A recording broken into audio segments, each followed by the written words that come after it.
You're just in time. Quick, get behind your bench.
Welcome to the Scraticus Academy.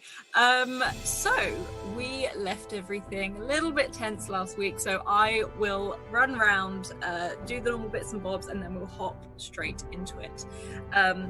So Discord, head over to Discord. It's where all of us lot hang out and chat, talk TTRPGs, D&D. We also have a chat room specifically for each campaign, so you can go and find the Eberron campaign on there. If you would like to get into a game, drop Scrat a message on Twitter. We have 5 viewer games this season. However, if I remember correctly, the Monster of the Week is fully booked until the end of the season. But there is more D&D, Cypher System, and Reed Harmer that you can go and join in on. If you have missed any of the previous episodes, then you can definitely go check out the Eberron playlist on YouTube to catch up for today if you so wish to. And also we are full-time now, and ways to support us are via Patreon. We also have some free articles on there written by our very own Renee as well. We have merch. We have merch via Redbubble. It's super cozy, and you should definitely go check it out. And also we have some really, as it is being displayed here, and also we have some really awesome sponsors. One of them is in this lovely game today. Quor is form of Bird in the Storm, the other half being Bird versus Plane. And all of their merch, jumpers, mugs, you name it, is in the link in the chat. So definitely go check that out. Our other sponsor is Maychan Press, who created the D&D 5e reskin Dark Matter Alpha for all your sci-fi space D&D needs. Definitely go and check them out. Other than that, I was about to say every 10 retweets we get a trinket, and it looks like we've already hit 10 retweets. So every 10 retweets and every 4 followers, we can either gift or curse one of our lovely members here with a trinket. So I'm going to give you all a number real quick right now. We'll roll our first one. So Vesh is 1, River 2, Emet 3, and Tart 4. I'm going to roll 2 things here. So 4, 1, so that's Vesh, and something else. D2. And I didn't spell it correctly. Okay. So, without further ado, we will hop around and say... D100? D100, yes please.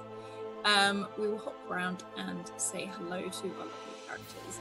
So, first of all is That Salty Ginger or Lauren. Hello! Hello!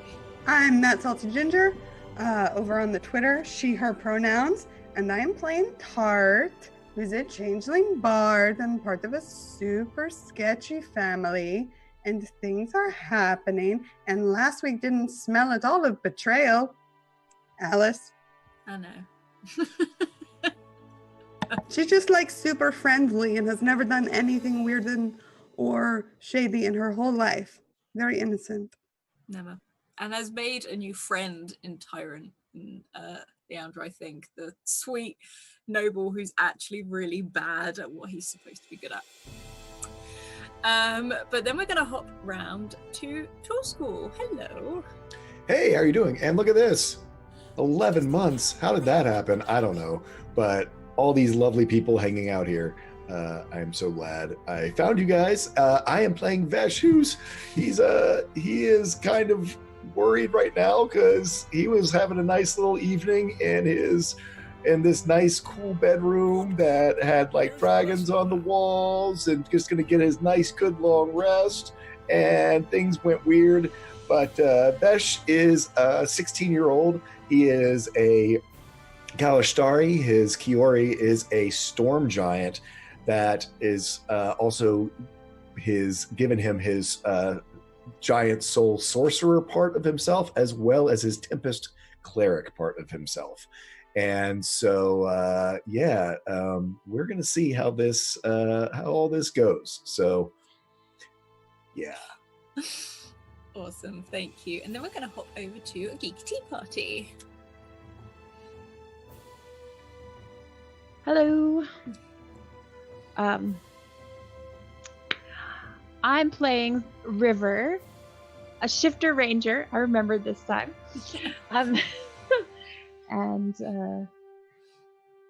Yeah, I can't think of anything else to say. Awesome. And then let's hop over to Phoenix of 89, or Ash. Hey guys, I'm Ash, and I am playing Emet, the Warforged Barbarian, who just got a lot of purple light in their face after witnessing an old man going down. Just kind of sad. Yeah. Before, just to chat, just quickly, some dramatic things happened last week which could result in a dramatic response. So there is a warning, just of some graphic description, or whether, I think the Academy Monitor has just popped it out today, but there is no problem with taking a break, even if you're in chat, as well as being a part of the game. Just a little heads up, I'm sure it'll be fine, but it's there in case we need it. So last week, the group sort of, kind of kidnapped Tyron, kind of. They definitely did. We definitely did that. Especially Tart kept Thank him you. hostage in his own chair, and realized he wasn't actually necessarily as bad as you thought he was. He is just very useless at his job. He's fairly sweet and he loves his dog, and I think we left him in his pajamas at the end of the evening. But other than that, everyone experienced something strange. Everyone came face to face with whether it was a servant or someone else they'd seen in this sort of manor house, presenting either a black cube or there'd be like a purple sort of radiant light. And particularly for Vesh, one of these servants appeared in the room with a pistol, which was fired towards him. And might be able to teach you a few things. on a 19, I rolled a 19, I left it down to the dice.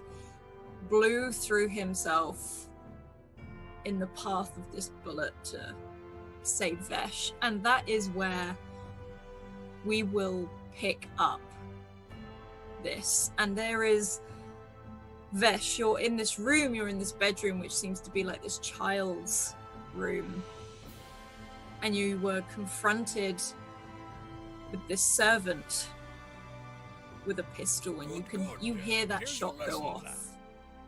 You hear that bang, and you heard Blue's, as distressed as a Warforged voice can sound, you heard him shout in alarm, throw himself in the pathway of this bullet, and to you from behind, you see this force hit Blue. It's like he tries to gather his balance for a brief moment before tumbling onto his knees and face down onto the ground in front of you. You are muted. Vesh, who heard Blue first say, "Who are you? Why are you here?" Was groggily coming out of this sort of warm, nice dream space he was in. He had been reading fairy tales to Blue and had fallen asleep reading in this comfortable bed in this sort of magical room. And he wakes up to see, just in that shock, ripped out of sleep, to see Blue then getting shot and fall forward, and Vesh just leaps towards this figure, literally just throwing his whole body towards this person, just slamming into them and taking them to the ground. He wants to just grab them and hold on to them. He's just, this anger and storm almost is building inside of him.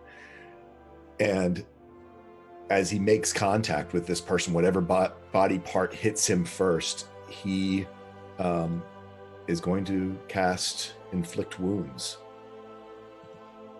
And as we discussed, Alice, his Inflict Wounds doesn't deal necrotic damage, as he is sort of born of lightning, both through his Tempest Cleric and his Storm Giant Soul Sorcerer.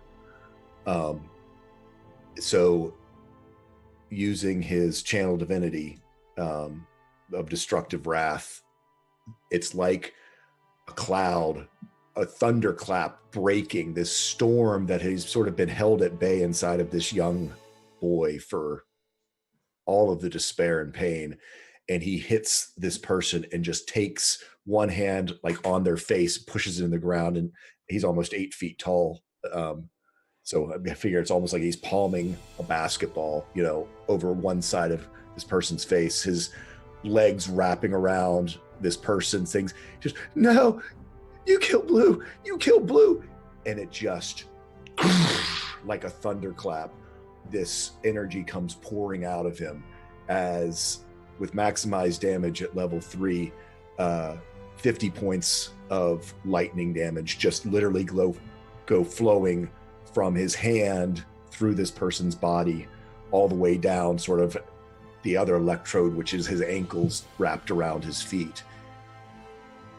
And Vesh is just screaming as loud as he can, thinking that Blue is dead, that this person was here and was trying to kill them, and that Blue saved him.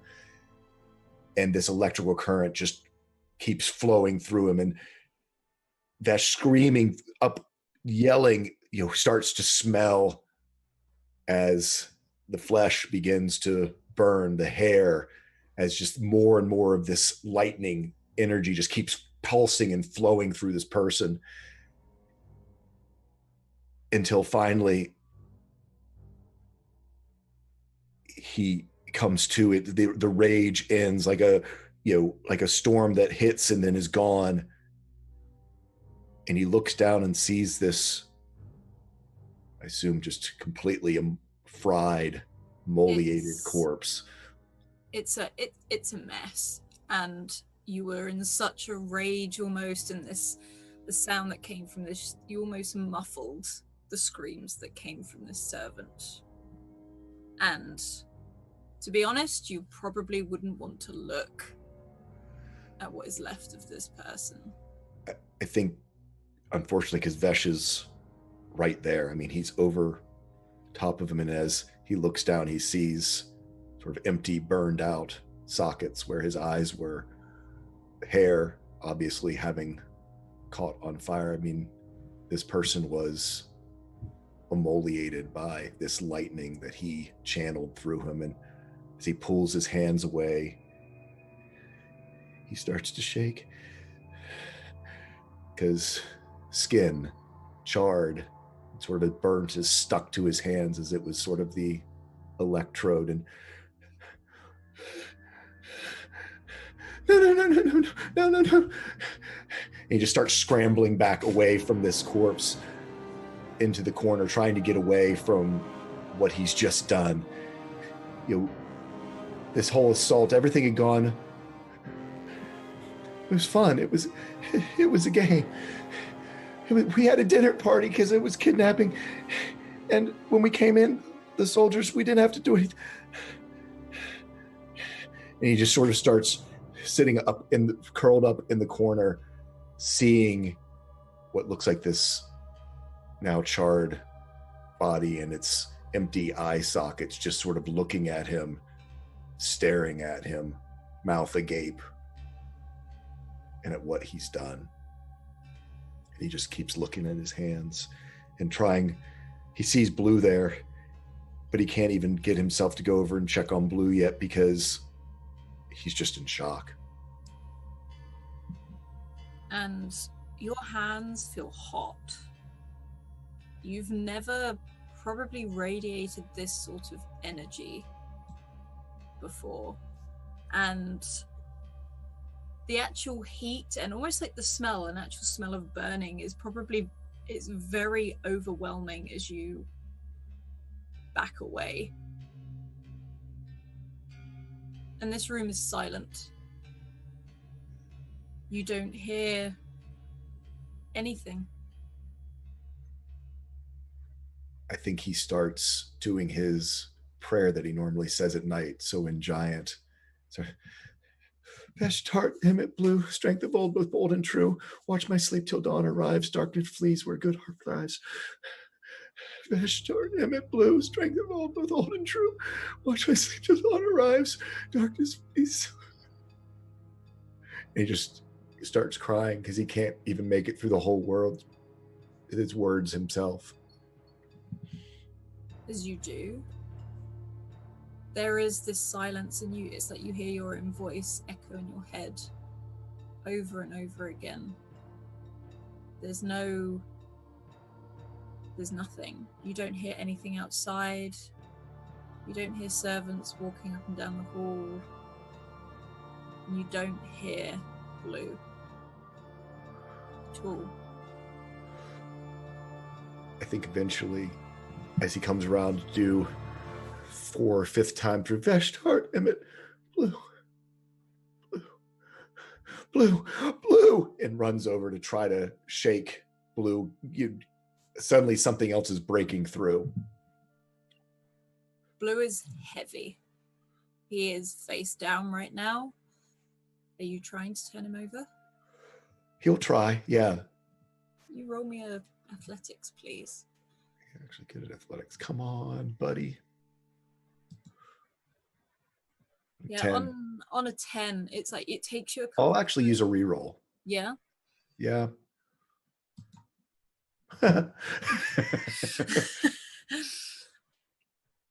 On a 9, it's like your arms and your hands are shaking. It's like you can't grip him properly, and it takes you a fair few times. You feel like you're really having to heave him up and round. You can't just roll him round onto you. In fact, you have to go around the other side and try and just push him over. And almost with a crash, that's the one sound that echoes through this house to you, this mansion, is that metal Blue crashing to the floor. No. I didn't kill you two. Blue. And he knows that he one time used mending to help, where he had been hurt a little bit the first time, but knows that it's not very effective and doesn't know it just fixes metal. It doesn't fix Warforged, but he tries to just, oh, not you two. I didn't do this. Not both of you. No. And just, come on, Blue. You hear a slight creak, and you can just see his hand move very slowly, and it curls open, and you see that black cube roll out of his hand, and you see effectively a hole that has gone straight through his chest and out the other side. And as you hear that tinkle, it's almost like a metal or glass, that tinkle of this cube that rolls from his hands, his head turns to you and his eyes flash, and then there's that purple light and everything goes dark.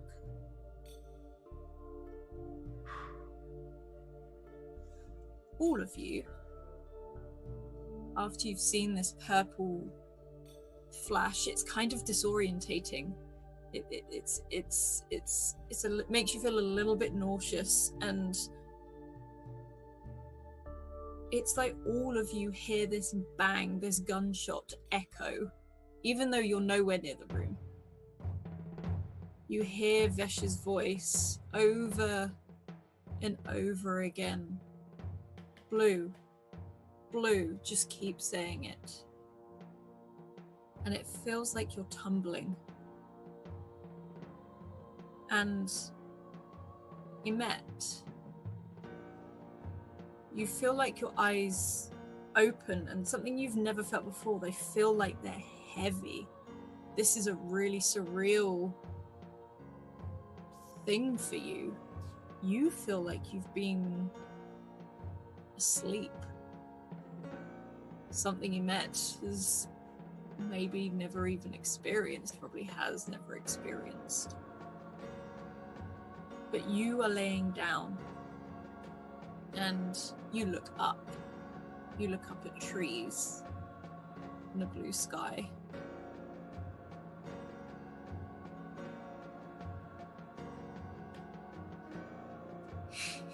I live for Lauren's little outburst. I'm sorry, I'm just gonna say. Me too. I was kind of reveling in it for a moment. Okay. So you said that we did hear Vesh also? You heard Vesh. You heard it almost like a memory or an echo of something. All right. Emet, I guess, does almost like a very creepy pivot at the waist, sit up motion, and just looks takes everything in, because they've never had a moment when they weren't, I guess, not perceptive or unaware. They've never had any sort of blackout moment in their life before. So this is very unsettling. And they were not outside the last they remembered. You hear birds. It's not that you feel a breeze, but you see it. You see it sort of brush past the trees, brush past this grass, this clearing you're in. And you see a squirrel jump off a tree and run up towards where your feet are and just look at you, twitching its nose. Emet will pat down his pockets, find the pocket that has the nuts and berries that he usually keeps,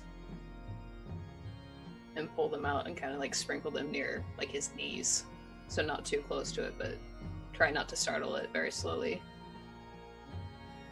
And goes back, and as they do this, they will start slowly going through the mental, I guess, gymnastics that they do for speaks with animals. And in 10 minutes, if they're not interrupted, they will have a conversation with the squirrel. Yeah, About where they are. This squirrel sort of bounds forward, looks at you for a second hesitantly, but it's like it can't resist those berries and those nuts, and it just gets that little bit closer to you, and always keeping its eye on you, it sits there and starts stuffing its face and almost like it's gathering them all up.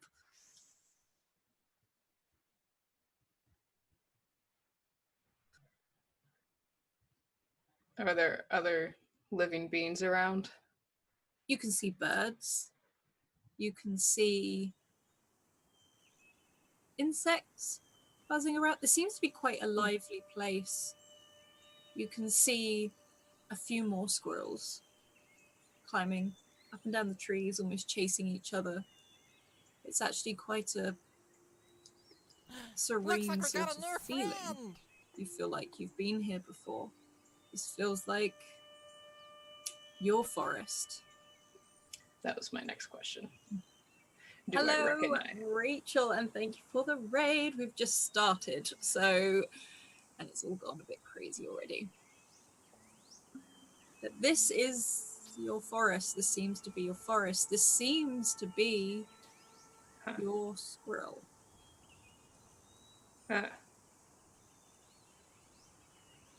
At that, I shift the cloak to kind of expose the shoulder. So just take everything in. And he probably actually, after that motion, freezes for quite a bit of time as Emet starts processing, like reprocessing all of his memories, trying to see where the disconnect happened. Did I actually ever leave in the first place? I've got lots of memories of leaving. Okay. No memories are coming back. And the squirrel sort of hops up onto your leg and almost out of routine runs up to your shoulder. You can hear it making those almost like not chirping noises, and it's not quite squeaks, it's like a chatter. Do I feel it? You feel it. Okay.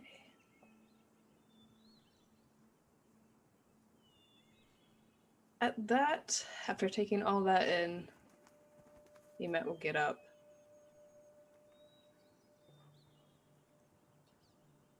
And start walking. Probably to the closest tree and touch it to see if it's real, if it feels real. Yeah, you reach out, and as much as you can't feel the actual texture, you feel the bumps in the bark. You feel how solid this is. You can knock on it, and it is solid. This feels like a real tree, and you can hear the leaves swaying in the breeze around it.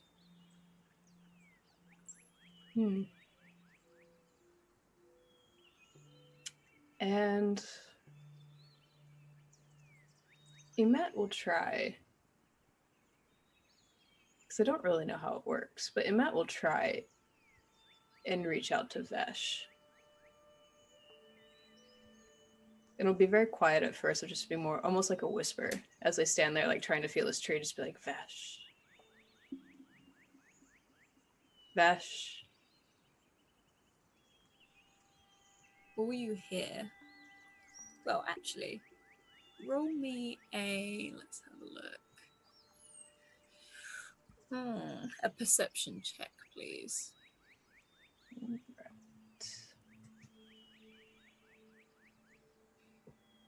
Yeah. So it's almost like you can reach out, you can't hear Vesh, but you hear a gunshot, a pistol going off.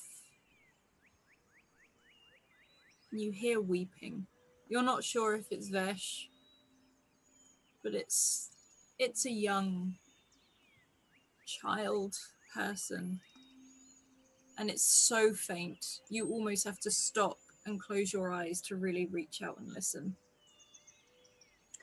Can I tell that I hear all that in my head, or is this such a foreign thing that I could almost think that I actually heard it outside? I think you genuinely think it's coming from your head, because Okay. it's almost like the birds' song around you is more overwhelming, like an echo rather than anything else. That scared the bejesus out of me. I'm sorry. Sorry. That's fine. My alarm dog. But you think it's an echo from somewhere else. You don't think this is around you. Okay. In that case, Emet will go back to where he was laying down and sit down cross-legged and just keep focusing on trying to reach out to Vesh.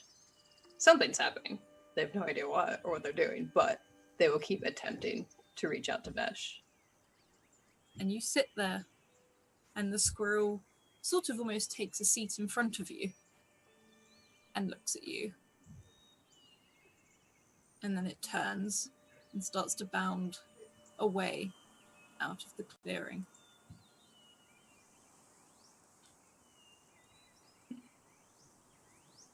I know which direction it goes. Does it keep on the ground or does it start going up trees? It stays on the ground. It stays within the grass. Every now and then it sort of looks back at you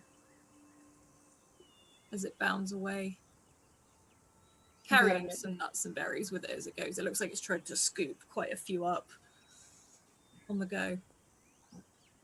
Emet will keep up his mental chant to Vesh, but get up and follow the squirrel. You walk, and this chant keeps going, almost like a hum, and it gets louder as you concentrate more.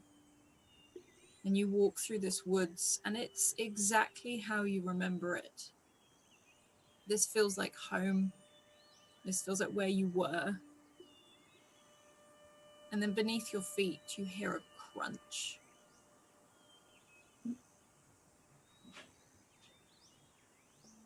Almost like a crunch of metal. Emet looks down, picks his foot up to see what he just stepped upon. As you look down briefly, the squirrel is by your feet. And there is a warforged arm laying in the grass.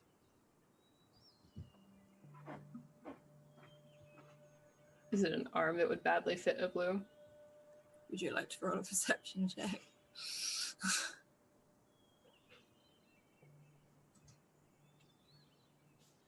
On a 15, you remember helping pick out this arm in Shan. It's too big for Blue, but you know that was the one he was wearing. And as you look up from this arm, there is no forest in front of you anymore. There is a battlefield. A battlefield of metal arms, metal limbs, warforged. Humans, elves, dwarves, all these bodies, this carnage. And in Met, you remember this scene? What does it look like to you?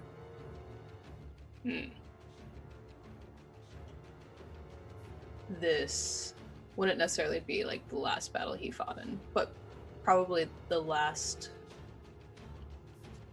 major battle outside of before the mist came. And he was recalled to Cyre. And it was one of the battles that while he was fighting, one of the first times he actually had that moment of clarity of why am I doing this? Why is this happening? Why is this going on? But then he also remembers that he had that moment and it was absolutely terrifying. And he shut down and just kept going. And that's when one of his first true rages happened also. One of the first times he came to and just saw the carnage and the waste that he could lay, what he could actually do. And that was also terrifying. And also a reason why he retreated farther from a personality for such a long time is memories such like this. But seeing this battle from this side and the outside and not sure what's going on, it's almost like being given a chance to say no again. So as he sees this played out before him, he starts to retreat, just walking backwards, never taking his eyes off it, but walking backwards. And knowing that he can now choose not to do this and not participate. You back away, back towards the forest. The forest is still behind you. It's almost like you're stood on an edge looking out across this battlefield. You can see the city of Cyre as you remember it in the distance. The ground is littered with loss of life. You see the odd sword, the odd spear sort of stuck in the ground. The odd banner flying in that breeze. And there is a lot of fire around you. And it's like you can feel that heat as you turn and walk back into the forest. And River, you wake up also in a forest. And you can hear voices. Happy voices. Voices you recognize. You've been to this forest many a time. This is a forest in your memory.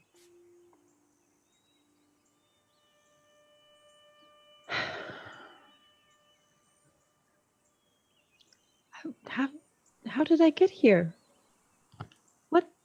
What's going on? Oh,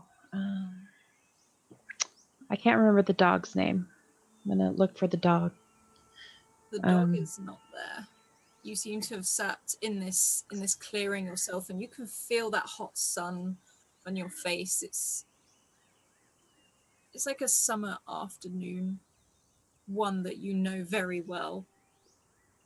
You think you've been here many a time. You've dozed off in a field before. You've dozed off in a forest, propped up against a tree, maybe.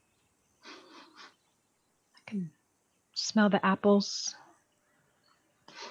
and the river. I'm home? How did I get home? I don't understand.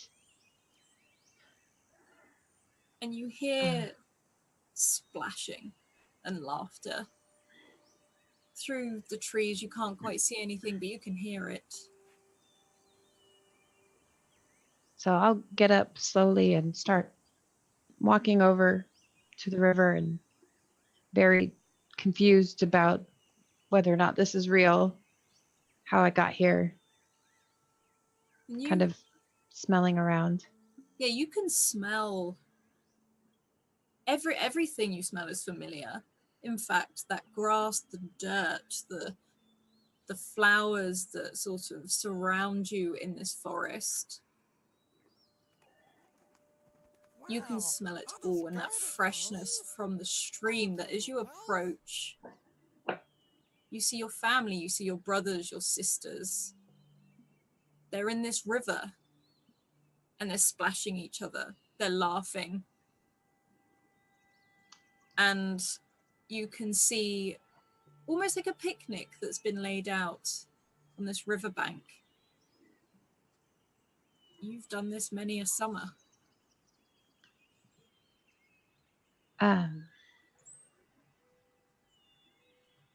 So I'll call out, "Hello? Hello? How did you get here? Can they hear me? Can you hear me?" They don't seem to move. They seem to just continue to play. Still happy, but still splashing each other with water. One of the older siblings picks up a much younger one and just throws this giggling child into the river. But they don't seem to notice you at all. Okay. So, do you want to be a Ash, maid Rose, or a can you fighter? see me? I Hello? can show you how to be I'm a here. shield. At that,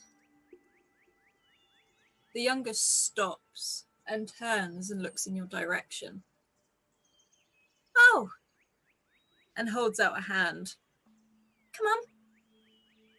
Come and play in the river. Okay. So I'll take his hand and And you, very confused. yeah, you step into this river and it feels cold, so cold, like from the contrast of that sun on your skin to that cold water. And it makes you shiver. And your sibling starts flicking water at you. Is it, let's go for a swim. A proper swim. Okay. How did I get here? How did you get here? We're always here. But you weren't here a minute ago. I was standing in a courtyard with a dog, and there was a man, and We've then never there was had a dog. No, I had a dog with me. It was somebody else's dog. We were on a scavenger hunt. We were looking for things, and there was a man, and then there was a purple light, and then I was here. And this sibling sort of looks at you, head to the side. Do you want something to eat? You sound a bit confused. Maybe you haven't had enough to eat. No, I just ate. We ate, and then at the scavenger hunt, and I had lots of burritos. Burritos? River, what are you talking about?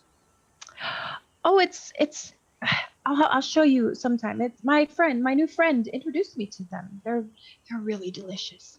But that doesn't matter. How I don't know how I got here.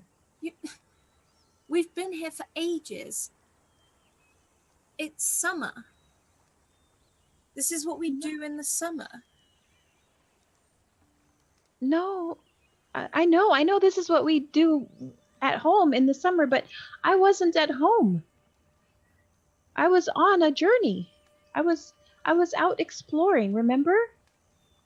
Remember I left to go exploring? I don't remember anything. What do you mean you don't remember anything? I don't remember anything. Tell you What- what you should do. It's nice and sunny. You should take a nap. I'm No, going I to don't take wanna- a nap. Okay, you take a nap. I don't want to take a nap. I'm going to figure out what's going on. Nah, fine. And this younger sibling of yours sort of jumps out of the river and heads onto the bank. And can you make me a perception check, please? Yes, I can.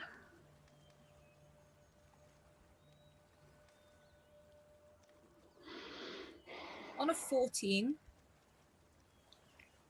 you are stood in this river and you sort of look around.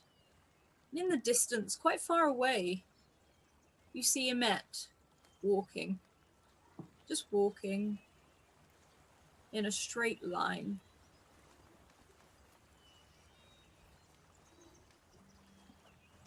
Emmet? Emmet? Hello, can you, Emmet?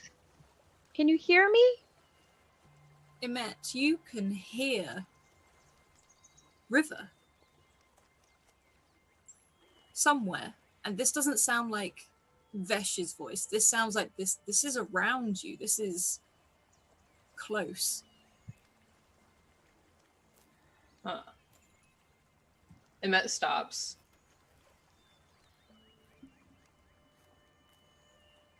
And takes a moment to listen. And then kind of glances around. And will try to perceive what direction he thought that came from. Yes, please. On an 8, you're not too sure. It's almost like all of this forest looks exactly the same to you.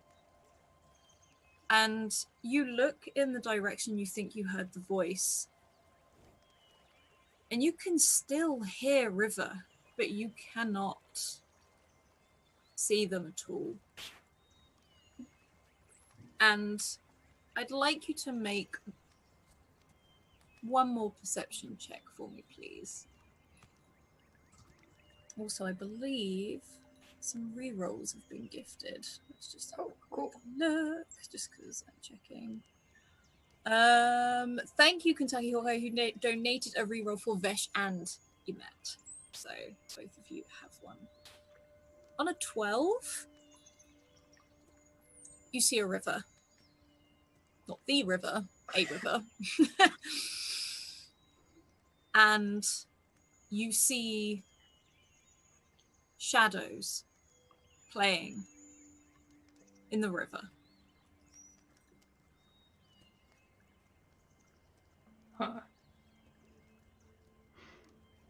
Lauren hates me so much, and I'm sort of thriving off it a little bit right now.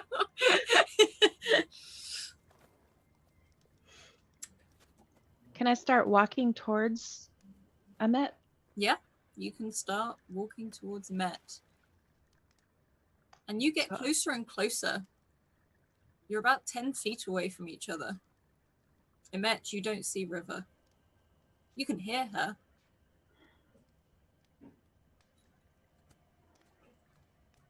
Emet just stands there. And after a few minutes of still hearing, he will call out, River? Can I hear Emmet? Oh, yes. You see Emet call out to you. And you are so close. You're like this far apart. And Emet, that squirrel has jumped down and sort of hopped over to where this sound is coming from. Can you roll me another perception check, please? In fact, both of you, could you roll me a perception check, please? Oh, okay. Okay, so an 18 and a 21.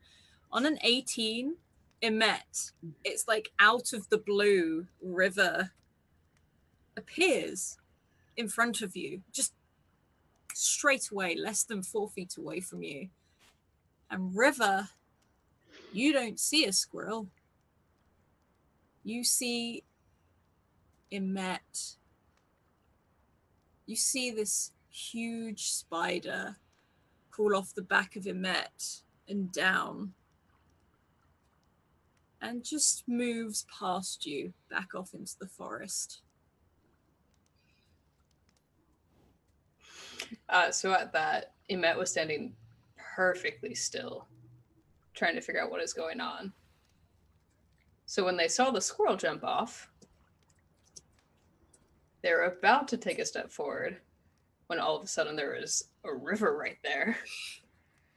And again, it's almost like an unnatural thing, like just the way they freeze and stop moving. And the only really show of surprise is their eyes flash like 3 different colors and then settle back to just being blue. River. Hello. Numet will take a step forward and try and poke you. River, you get poked. You can see me? I didn't. Yes. I was. Now? I don't understand what happened. I was calling and you couldn't see me, and there was a big spider. Did you see the spider? No. I didn't see the spider. There was a big spider. It was on your back, and then it crawled away. Which way? That way? Huh. Back into the forest. Have you ever dreamed before? Like slept and had a dream? Yes. Yeah. What's that like? Well, it depends on if it's a good dream or a bad dream. Because if it's a bad dream, it's like somebody's sitting on top of you and holding you down and you can't get up. But if it's a good dream, it's like you're running through the forest and with all your brothers and sisters and everything's happy. What if it's a mixture of both? Oh. Maybe it's like somebody. Oh, maybe you won't understand that. I was gonna say maybe it's like somebody holding you down and tickling you, but I don't know how to explain that.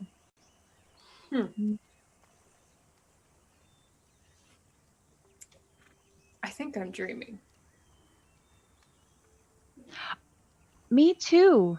I was just at the river with my brothers and sisters, but I don't know how I got there because I was just standing in the courtyard at the house, and look, we were doing the scavenger hunt for Tart, and then there was a purple light, and then I was at the river in the forest. Do you always talk to people in dreams? No. Like actual people? No. Now that you mention it, I never talk to people in my dreams. Have you seen Tart? No, Or I've only seen you and that spider. Huh. Can we... I don't know how dreams work. Well, maybe we can... Maybe if we think... Go on. Maybe if we think really hard about them, we can find them. I think we can try that. Okay. You try Vesh, because I've already done that, and that didn't really work too well. I'll try Tart this time. Okay. And you both focus. You both sort of close your eyes and really, really think. And Emet, as you do, those shadows in the river, as you open your eyes again, as you try to reach out to Tart, you can hear music. And there's no longer shadows in the river, but you see huge spiders crawling over black rock. The forest is gone. And river, as you look up, the sky swirls purple. And for Vesh, you sit upright. You've got a bit of like a bump on your head as if you've walked into something. You're in a busy street, a busy market. You've fallen down in the dust, in the dirt. You can hear people haggling and throwing out words to try and sell their wares. And you can smell that food, that drink. You hear laughter, you hear chatting, you hear a few angry words cross between people, but this is a marketplace.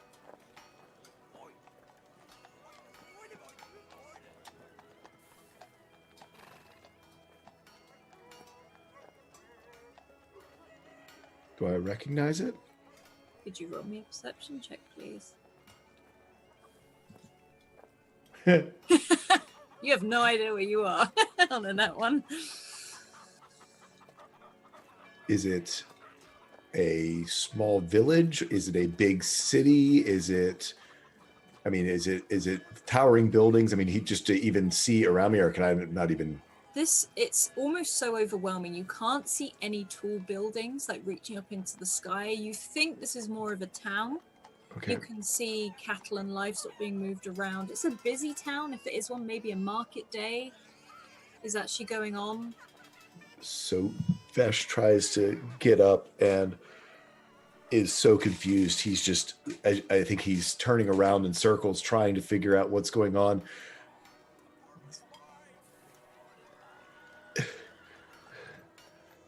Blue? Where?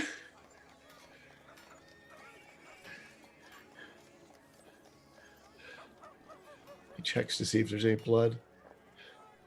Are his hands clean? His hands are absolutely clean. That heat has gone. You can feel a breeze on your face.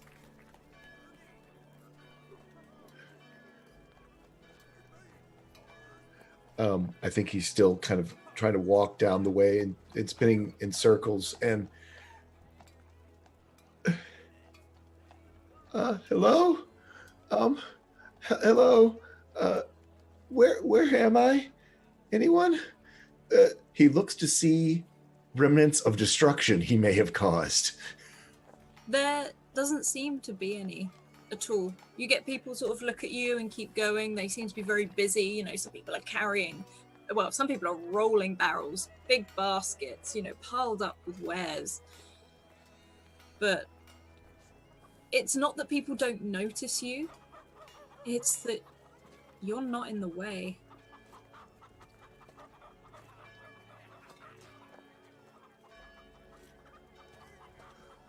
What's everyone else look like in perspective to me? Am I looking over top? Am I looking over people's heads, or am I looking people in the face? Some you're taller than, but they seem to be your age. You seem tall for your age. But adult-wise, they're taller than you. You look down at yourself, and all your clothes fit. There's nothing that's too big or too small or tight or too short. No, no, no, no, no, no, no, no, no, no, no, no, no, no, no, no, no. I'm in the gingerbread house.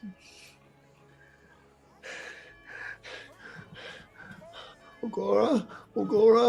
He closes his eyes and tries to think with his mind. Ugora, are you there? Does he You get? hear nothing. You don't even feel him there.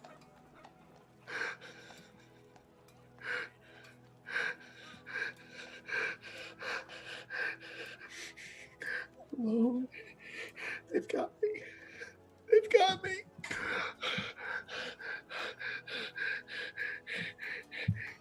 He starts to run. He just starts to run. Any direction. He just starts to run.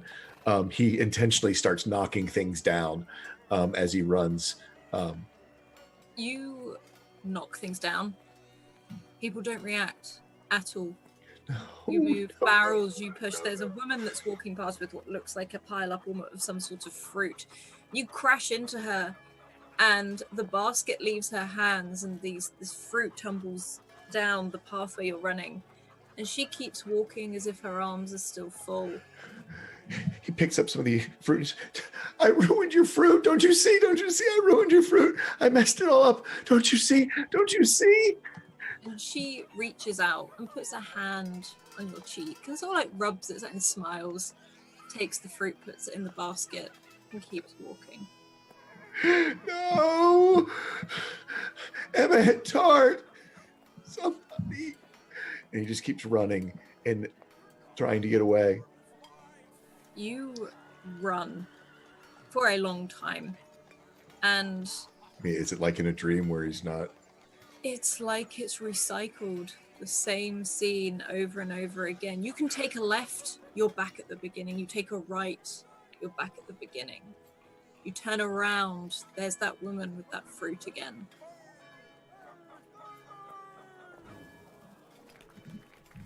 I did it all wrong. I was trying to fix things. I just wanted to find someplace I could be home. He just sits down.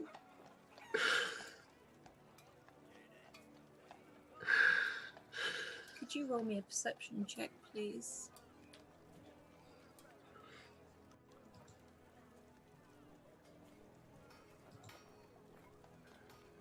On a 15, you sit there, you sit in this dust, this dirt.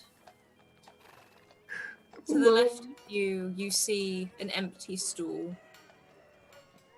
A stool you recognize, one that you've waited on before. You sat there and you waited. And then you hear a voice. It's kind of familiar, but it's not. And you see a woman walking away from you. You see Ophelia walking down the high street. You've seen what she looks like. Tart has shown you. And she's smiling. She's weaving in between the people, just, you can say, sorry, excuse me, as she sort of tries to get through this busy walkway. Tart, don't leave me. Don't leave me alone. Don't leave me alone. Don't leave me alone. He goes running, trying to catch up with her. You run. And again, you knock people over, you knock things over, but people don't seem to react. And you can hear Ophelia laughing and chatting. You see her stop at a stall that seems to be selling books, diaries, something which you see her hand over a few gold and take it. She looks happy with it. How close am I to her? You can come rushing up to her.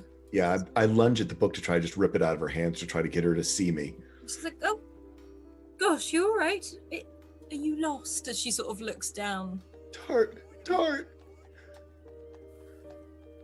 I'm sorry? I'm sorry. Ophelia! Ophelia, you're Ophelia now. I am Ophelia. Are you okay? Do you remember me? Do you remember me? Do you know who I am? I'm very sorry. I don't think we've met before. Are you looking for someone? Are you looking for your have you got family? And she sort of looks around. Do you have a sister? Yes, I do. I do have a sister. Do you? No, but you do. She's a changeling. She can look like you. And you see her like take a step back. So, how do you know that? I know Tart, your sister. That's how I know her. I know her as Tart. Is she around? Is she here? Is she okay? Of course she's okay. She's back in Shan.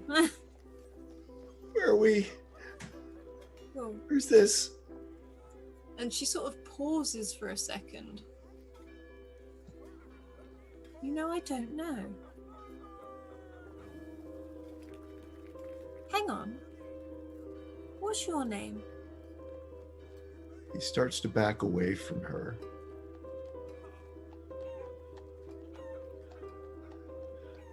How long have you been here? And she looks down almost at herself and across at the stalls. I don't know. Do you know how you got here, or did you just wake up here? I felt very poorly. I remember that. I didn't feel very well. Where But, were you? You when know, didn't I feel got well? better. I needed some fresh air, obviously. Where were you when you didn't feel well? At home. In Sharn? Yes, I would have thought so. And now you're... We need to find Tart. You and I need to find Tart. We need to find Tart now. We need to find Tart right now. This is... She'll know. She'll know. This is bad. Look. If you know Tart, then you're a friend of mine. And she holds her hand out to you. Should we go find her? I'm looking for her too.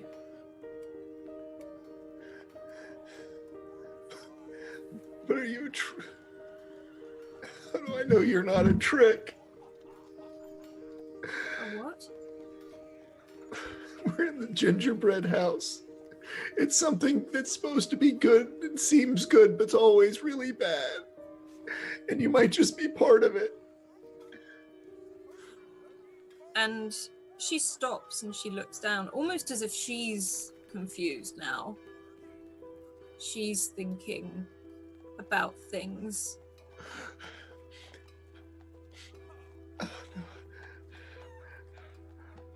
Okay, I'm afraid I don't quite know what you mean, but okay, if you don't have to trust me, that's fine. Maybe I am the gingerbread house.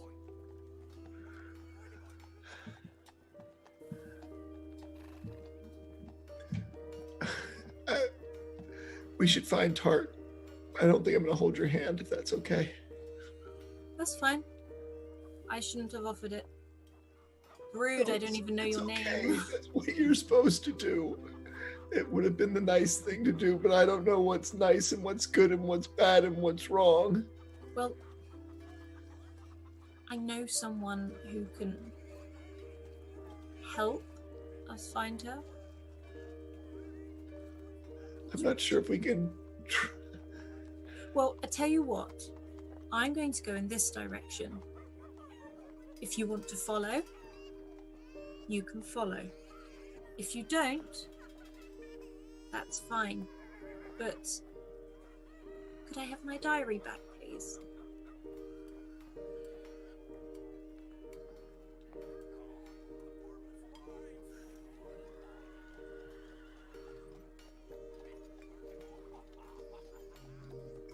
He looks at the book. Does it look familiar?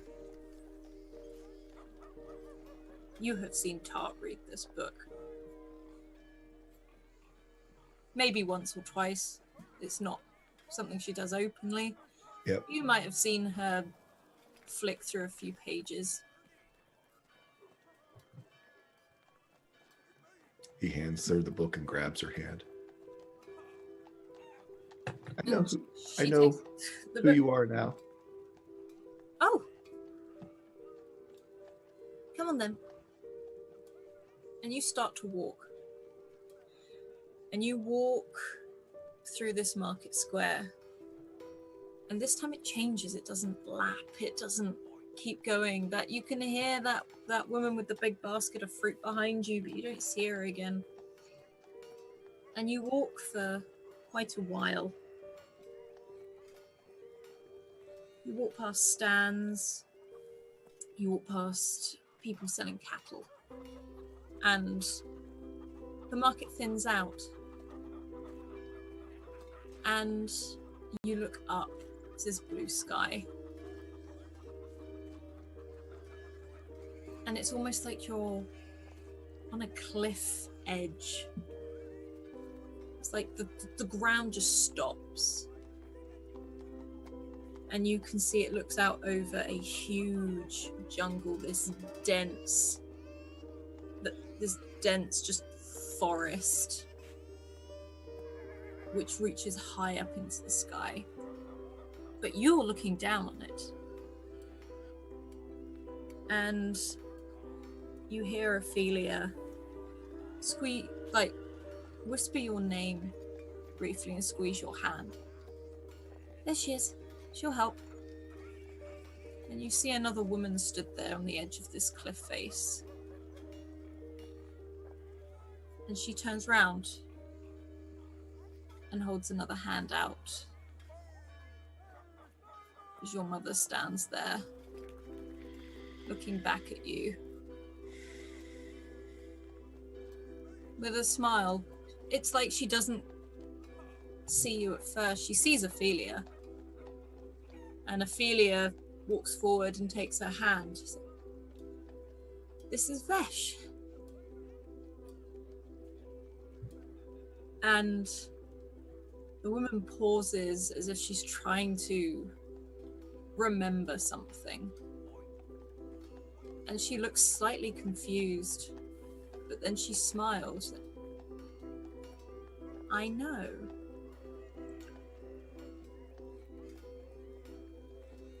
I don't think I'm supposed to be here yet.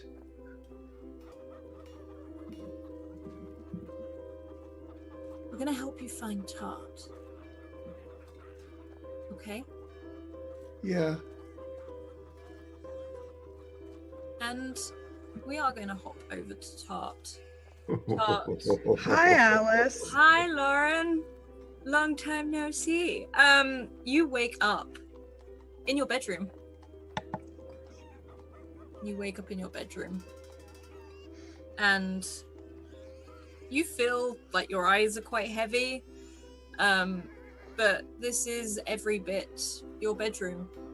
You can hear music. Now, you're used to hearing music, but this feels more like party music. This is like a ball or something. And you can hear it downstairs. It's almost muffled. You can hear people walking around outside your room. You can assume servants, maybe guards. And otherwise, your room is fairly quiet. You can hear the city below. That's about it. Do I remember being with Tyron and the door that opened in the flash? You do remember this. This is something you remember pretty vividly. So You remember that smell, that burning smell. You remember Demetrius, is what you'll probably remember.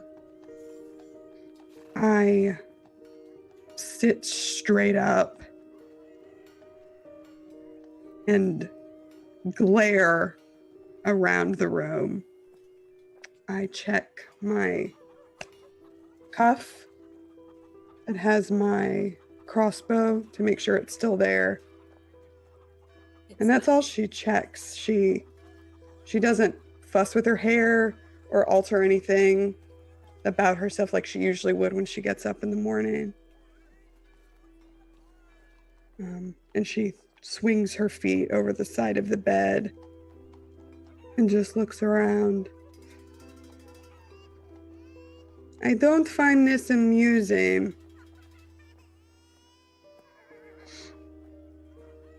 And stands up, stalks over to the door, and throws it open. You throw it open, and you see Max, that guard, that young guard, and you absolutely taken by surprise. He almost falls over. You hear that little yelp. He's like, "Oh, I'm so sorry. I weren't listening or anything. I was going down. Your mum asked me to get this," and he's holding just what looks like armfuls of tablecloths. Is there anything I can get you? She just cocks her head at him and stares daggers. I'll be going then. And he just sort of really awkwardly starts walking down the hall.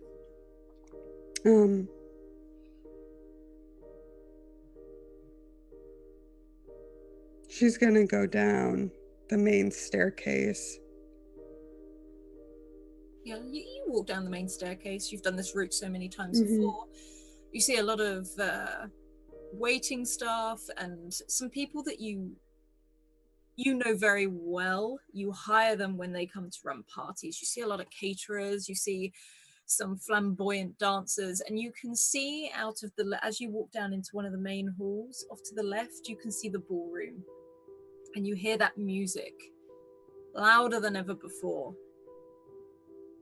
And you can hear laughing. You can hear that sound of footsteps of heels on a stone floor and boots.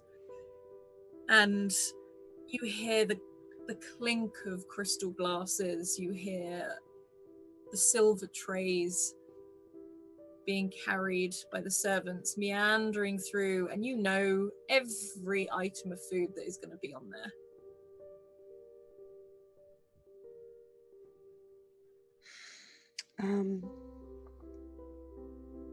I don't know, for some reason I imagine her in I don't know what I'm wearing, if I'm wearing what it was, but I imagine it's like a sheer flowing fucking night robe just everywhere. She stalks through the hall and into the ballroom, and the first tray that she passes that has crystal glasses on it, she does a full-on hit of it so that the glasses will shatter.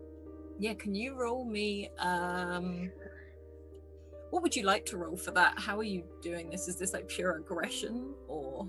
Yeah, it's just to make a mess. Yeah, roll athletics for me then, please. Okay. Hey! Yeah, on a 17, you send this high. There's a servant that's walked past, and you have just crashed upwards. And this one, you hear some of the glasses shatter on impact. You see them be thrown up into the air. The liquid, the champagne, these drinks that are contained within this glass sort of soar almost in a wave. It's almost like slow motion for a second as some of the fruit that was in it seems to almost curl. It's like it pauses for a second and then everything drops on the floor. I'm not playing this. And the servant that you've knocked the tray from is, I'm so sorry. I will get another tray. And disappears. She keeps moving farther into the ballroom. You walk into this ballroom, you can see this almost like an orchestra type band. This music is people in these long flowing robes. These, again, it's a scene you've seen many a time. You've got lots of nobles, lots of well-to-do merchants being sort of all laughing and rejoicing and dancing around this room. And you see across the room a chair and a table, and at this chair you see Tyron, looking incredibly nervous, sat in his pajamas in this ballroom. He looks nervous but confused. And in front of them, in front of him, just almost like in between you both, you see Ophelia dancing with Demetrius, being swirled and lifted and danced around. You hear lots of clapping, that not the rejoice clapping, you know, that oh we must be a polite sort of round of applause as the music gets louder.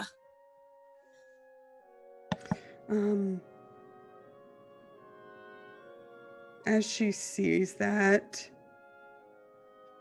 she reverts to her true form, just from the shock, and everything, all her features, her eyes, her hair, they all go that almost translucent, silvery gray for a second. And then she,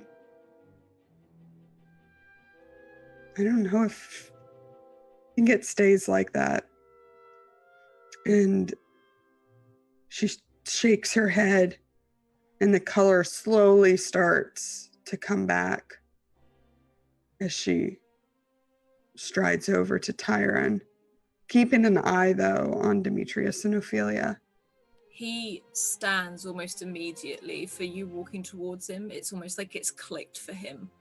And he walks quite strongly towards you. You know he's been taught how to stand, how to walk. It's the same things you've had to do. And he walks towards you, and he almost holds a hand out to you. Not, it's like he's going to grab your arm, but he doesn't. And he's like, you are you. Right? Well, I definitely am me, Tyron. Okay. I think they're in our bodies. And we're here. Well, wait, what? The shadow creatures I told you about that were probably all taking over your house. They attacked us? Yep. I hate that. I was in my pajamas. That's just rude. I was trying to sleep. Like, he looked more offended than... I completely agree with you. It is very rude. And I have never, ever snuck up on anybody in my life. Yeah, I believe you. He really does. I know he does. And he's very much looking around. None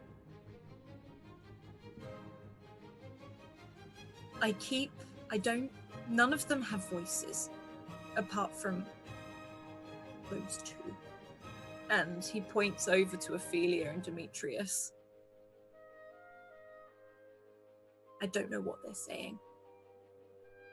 I don't know what he's saying. And you can see Tyron almost like sneer a little bit as he looks over at Demetrius, remembering who this person is, even though he doesn't look how you last saw him. Mm-hmm.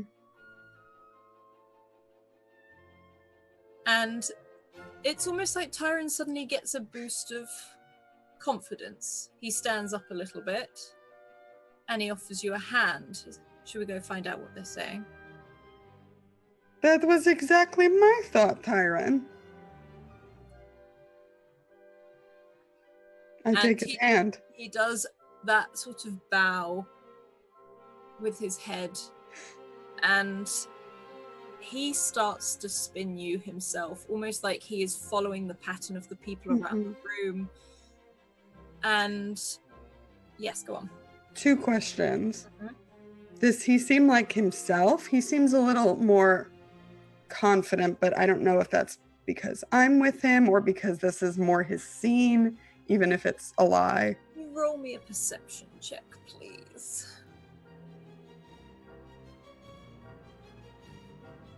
10. On a 10, you think maybe he is feeling a little bit more confident because he's no longer on his own in this scene. This is also a scenario he's probably a little bit more comfortable in. But one of the main things you do pick up off of him is the glare he has towards Demetrius. He's pissed off that he was kidnapped in his pajamas. He is not happy about it. Like, yes, I kidnapped him in his regular clothes. Exactly, you were polite about it. Oh, no, thank you. And my other question is, do I see the man who killed Ophelia? You see a man, which you think was this person. Again, very much same, stood at the side. Not dancing, not taking any food or anything like that. But he has a drink in his hand. Siren. Yes, let's see what they're talking about, and then, you know, gird your loins as we dance closer and closer to Demetrius and Ophelia. Yeah, he's leading you, but he's basically doing as he's told at the same time. So he spins you round, and again, he's been trained at this from a young age. He's good at it. And he swirls you round as you get closer and closer. And as you get that little bit closer, you can swirl around, and Ophelia sees you and smiles and gives you a wink. But you see, as she turns her face back to Demetrius, they seem to be not arguing, just almost like a petty squabble, but it's more he's saying things and she's rolling her eyes more than anything else. I think I know what this is about because of what Demetrius said underground in the dungeons about asking her to join them.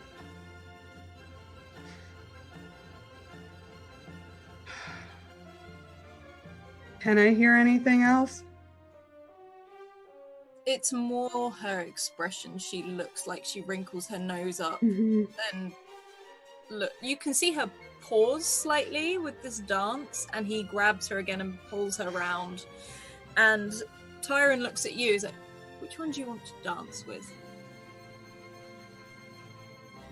Neither. And she drops his hand, walks up to Demetrius, pops out her hand crossbow, and shoots him in the head. Yeah, roll for me, please. Okay. 24. How do you, in this scene, kill Demetrius? Yeah.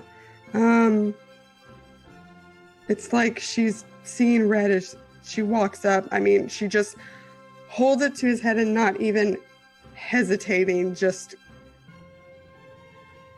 grimacing with no remorse in her eyes, fires it off, probably more than once. Yeah, you hit him the first time and you see him sort of, it's almost like he's in shock as he staggers back. And as the blood runs down his face, you see him start to scream. And then you fire again and again and again. And it's almost like the arrows in your crossbow are just not running out. You know, you could fire as many times as you want as he falls to the floor. And Ophelia stands back and holds out her hands and looks at you. up and down. She doesn't look shocked. She just stands there and looks at you. And Tyron is doing something very similar, but he is wide-eyed after just seeing you do this to this man.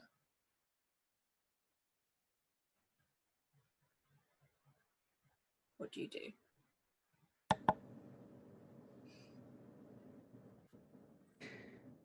I want to wake up. Are you saying that out loud to Tyron? Mm-hmm. And Tyron looks at you. Wake up. Okay.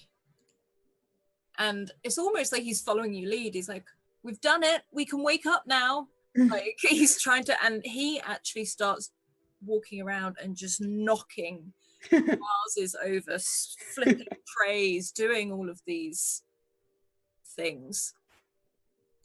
I look at the man that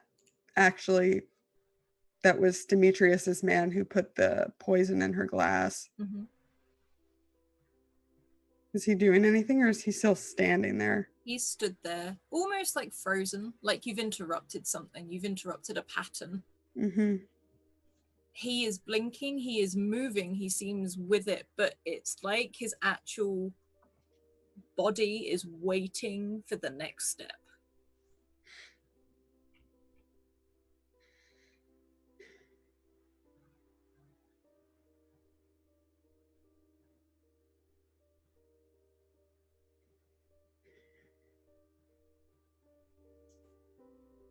Huh. Alice, do I feel just from a mechanical standpoint, do I feel like at the top of a day or at the end of a day still? I'd say sort of towards the end of the day. Okay. Damn it.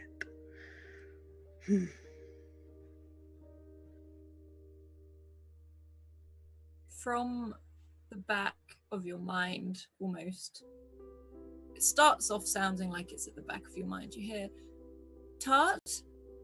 Tart? You hear Vesh's voice. Tart!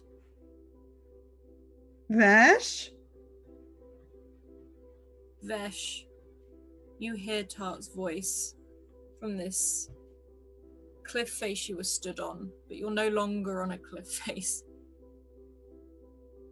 You look up as you stand on the ceiling of this ballroom. And Tart, you can look up and you see Vesh.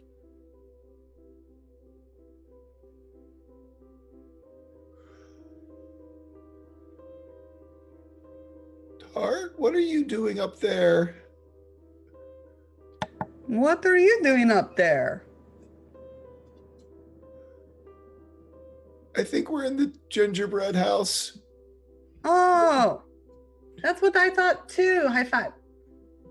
Well, you know. How do we get out? Vesh, I don't know. Blue. What? They were trying to get me and they shot Blue. Back before we came here. Not a dream, but for real. We've got to get back. We've got to get back so we can save Blue. Someone came to my room. There was a gun. Like a static. And Emmett and River, you see this conversation. River, you're on the floor. Near Tart. Near Tyron, who is now looking shocked that you seem to have appeared out of nowhere. But Emmett, it's like you're walking along the wall to the side. It's like you're seeing everything from an angle. And By for on you, that flicker, that static kind of feel, and the ballroom is gone. You are surrounded by a dark world. Everything made from a black stone, black cliff faces. You see Emmet stood still as if he's walking along the side, but they are standing sideways. And Vesh is upside down on this overhang as Tartan River look up. Tyron doing very much the same. The sky is purple and it is swirling. There are no plants, no birds, no real sound apart from like a swirling sound, almost like a really heavy wind. But it's like it sits above you, not around you. The sky itself is disorientating, a bit like when you fell. And you look around at this just empty mass. It's like a plain. You see pools dotted all over the place, like water pools. They've got that purple tint to it, probably more reflecting the sky than the water itself. And you see a huge black staircase in front of you, carved out of the rock. But you all see each other.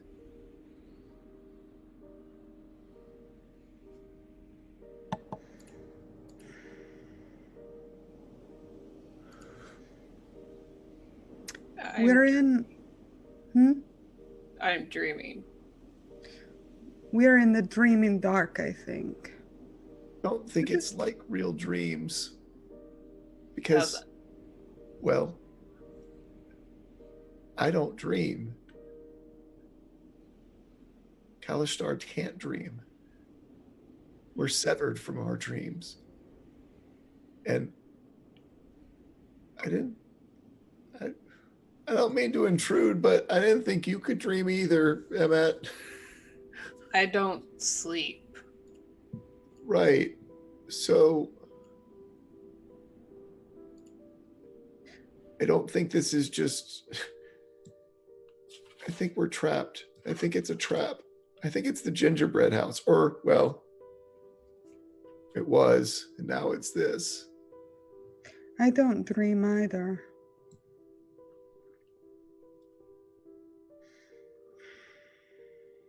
What's the dreaming dark? It's where the Dalkior come from. They're the bad shadows. part of... And I've lost Ogoro, but he's my Kiore. He's the same, but he's good. And they become bonded to my people. The Dalkior, well, they're bad. And they were trapped in the dreaming dark. But they're trying to get out. And I think they've found a way, or if not completely out, maybe swapped us in so they could be out for a little bit. So now we're trapped. How did your mom... I got my mother You out. got your mom out. You got your mom out.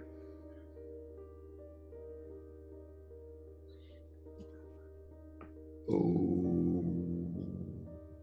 What? No. I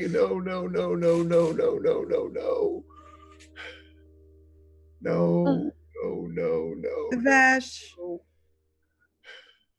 Well, if we can get in, we can get out, right? I think I know. Well, I don't know.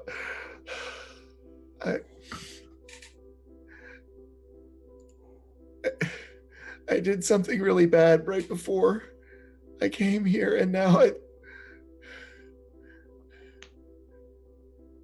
don't know I can do what I think I need to do.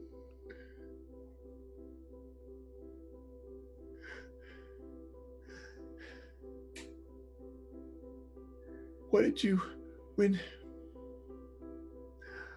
we all left, you with your mother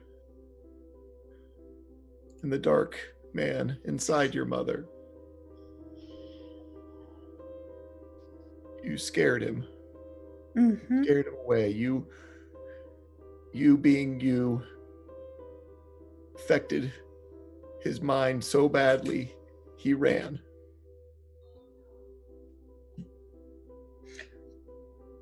I said that I would kill her if he stayed. Well, I don't know.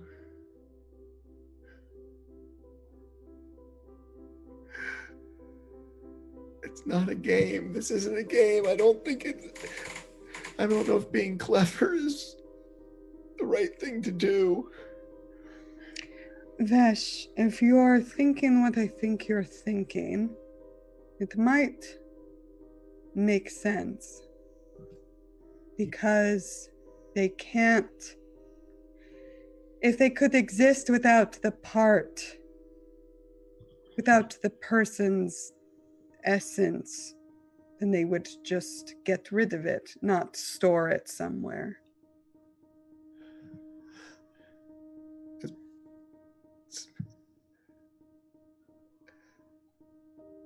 Being a Kalishtar, you know, I can talk to your mind. I've got a way that doesn't hurt your body. It just hurts your mind. Since we're just our minds in here,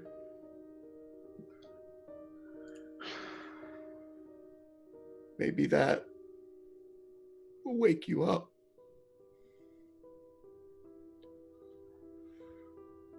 And you see him conjure a shadow dagger in his hand, a shadow blade that does psychic damage and only psychic damage. If I can, I don't know. Can I cast a spell here? I don't even know. Actually, that's a good question. You feel the energy.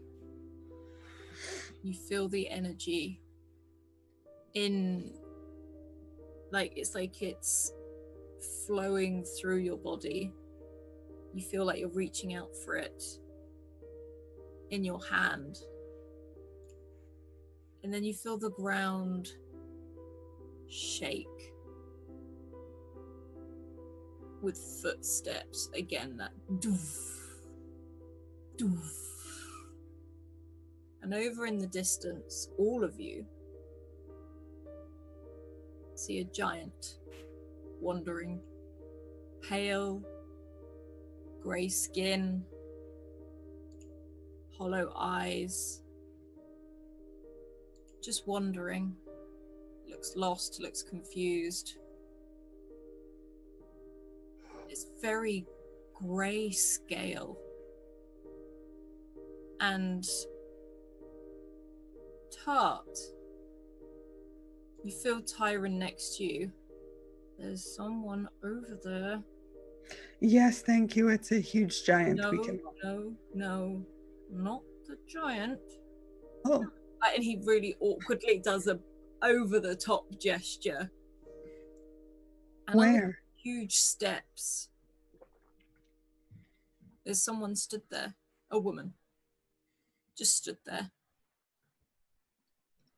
Looking at you all. Is it Vesh's mom? Mm-hmm. Okay. If you look, Vesh, you will see her just stood there. And it's like she's watching you. She's not trying to get your attention. She's not trying. She's not trying to hide. She's quite openly stood on these steps. So, that's my mom, I think. I've seen her in visions before, and she did help me. I thought she might be part of the gingerbread house, but then I saw Ophelia. Is Ophelia with me? No. Ophelia got me here.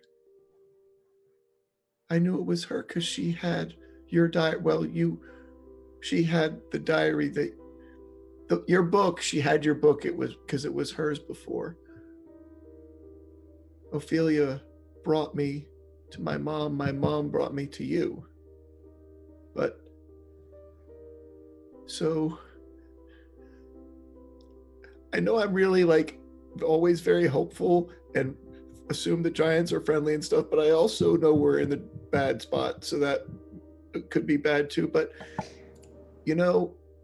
when they got me and brought me here, I didn't really come alone, and he's not here. Do you think that's Ugolia? I mean, I've never actually seen him. Vesh, let's go talk to your mother. Okay, that seems better. That seems a little easier than running up on a giant. Just because of how sound travels, and they're very far away. But he looks lost. Can I do an insight check? Does he look lost? And You can do an insight check for me. I actually get advantage on these because it is as my racial for having my psychic glamour. Let's see, we get, come on, something good. Ooh, 21. Ooh. On a 21, you look up at this giant, and it doesn't notice you at all, but you feel almost a connection with it, like you recognize it. You've had that dream before, that lock of the door. That's the color. It's like the color. It's almost like when you take a photo and you fully desaturate it, there's no color there. You don't see the vibrancy of what you saw before, as it just wanders aimlessly, and it's like it can't hear anything. You see it reach out to some of the rock at some points. In fact, in one bit it just breaks it off, has a look, and then just throws it aside. Vesh's heart just opens up because he knows how he felt running through that market. Hey, thank you, Ateran.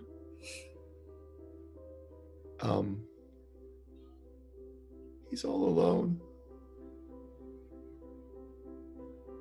I need to go let him just know he's not alone. You can go talk to my mom. She knew Ophelia. Like, they were friends. Here, it was like... And Vesh turns and starts running towards the giant. It's quite a distance, so you'll be sprinting, but you've got long legs. What is Emet and River doing at the moment? Because you've got with you, Tyron is with you, Blue is not. And you've all just met up again. I assume Emmett heard what I said about Blue, yeah? I was about to ask.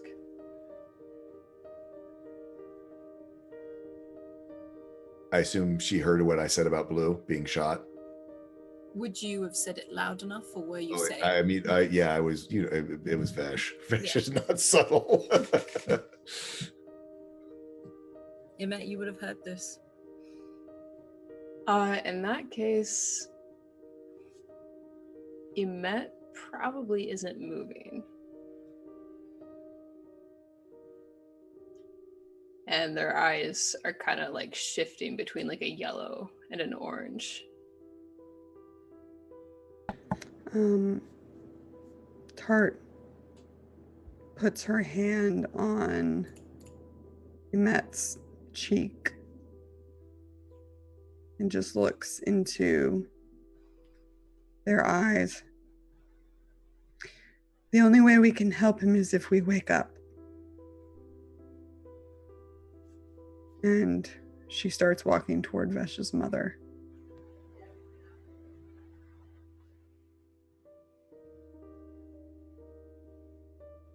Yes. And Emet will at that actually probably chase after Vesh, since he ran off alone. And which direction would River go? River would probably go after Vesh as well, because Vesh is her friend. Like, he, Since the beginning. Yeah. I mean, he introduced her to burritos, so. Well, Tart, you walk up to these steps, and these are grand steps. If they weren't black and slightly jagged, you'd almost say they belonged in one of the many manor houses, one of the many ballrooms you've been in before. And a woman stands with dark, long brown hair tied loosely back. Looks very similar to Vesh. You see it in the eyes more than anything. Stands there and gives you like a half smile. It's almost like a sympathetic smile. It's sad, but not unwelcoming. How long have you been here? A long time. I'm sorry you are all here. Yes, it's more than a little inconvenient. And she looks down briefly. They haven't worked their way in yet. You still have your connections. Otherwise, you wouldn't be able to dream.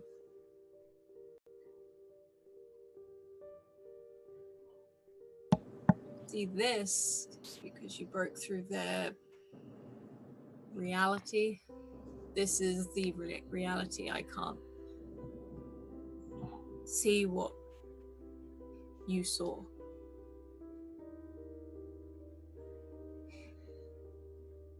I'm sorry. I assume if you knew the way to wake up that you wouldn't be here. I know the way to wake up, I just found it too late.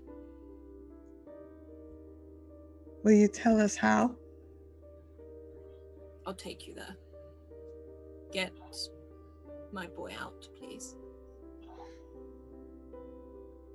And between you and me, if you see me, another me, I look like this on the other side,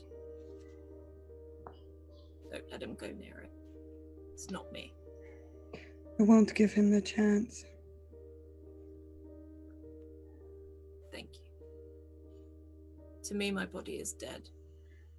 I don't want to be a puppet any longer.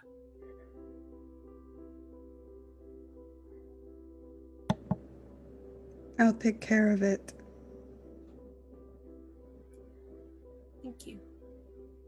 And she pauses for a moment and takes a few steps down, just closer towards you. Again, she's doing it hesitantly. She's not doing it as a confrontational thing, and she steps forward. Ophelia is okay. She wants me to tell you that.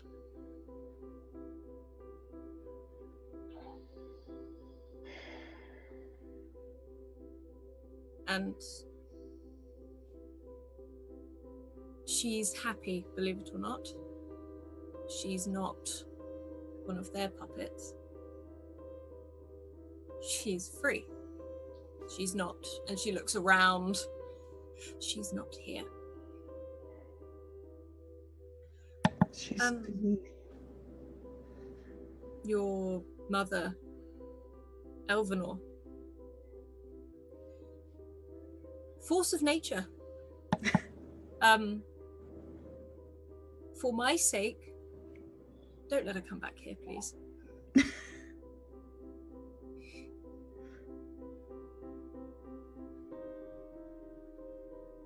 I will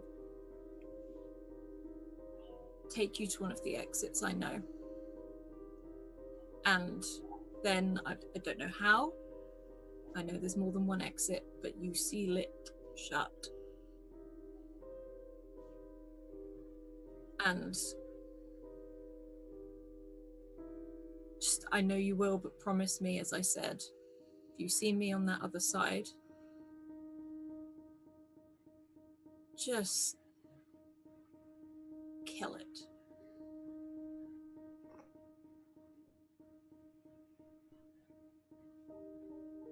I will. She holds out a hand, more to shake it like a deal, not lead you anywhere. Mm-hmm. Thank you. We should go meet them. We need to get out of here soon. I couldn't agree more. Let's go.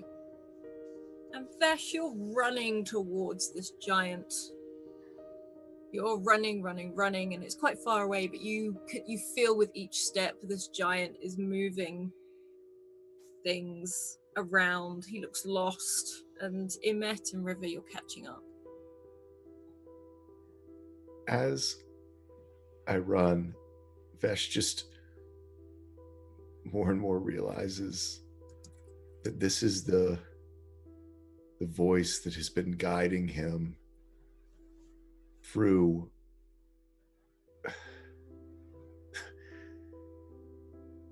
his life.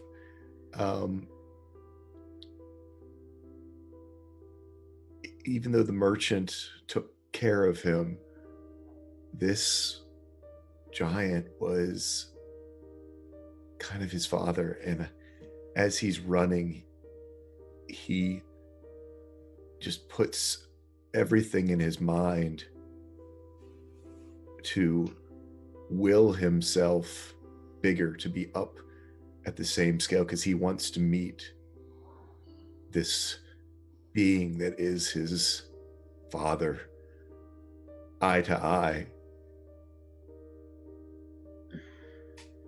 And as he gets closer, with each step, if in this dreaming dark he can have some bit of control, he gets a little bit bigger so that he can meet this man, this giant, this being that has been there for him, if he can. Get bigger. You can't reach his height. You can reach nowhere near his height. But as you take step after step, you realize you're becoming your normal height again, and that little bit more. I think he sort of approaches him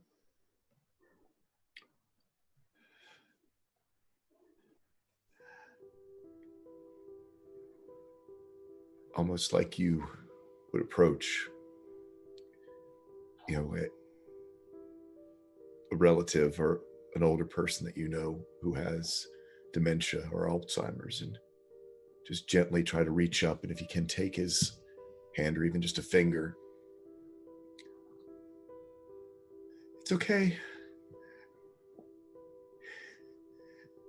It's okay. You're not alone. I'm here. It's this giant. You could reach the fingers of this giant as he was sort of holding these huge hands against the rock, with his head against the rock. It looks like he was frustrated, couldn't figure it out. And as one of the hands drop, you reach out and you can take one of the fingers, and at that it sort of, its eyes open and looks down. You're Ugola. I'm Vesh. It's gonna be okay. And even in Met and River, at this, you'll feel that rumble as this giant pushes away from this cliffside and just lets himself fall back into a sitting position. Even Tart, you'll feel this over by the staircase. And this giant sits weirdly like you, almost childlike. Like, he's definitely picked up some of your traits as much as you have picked up his. And he lets you hold on to this finger. If I am now, just go over to him and sort of, sitting down, lean against an arm. I figure I'm standing and probably still not up to his shoulder, but just start patting him. It's okay. We're going to get out of here. We're going to wake up.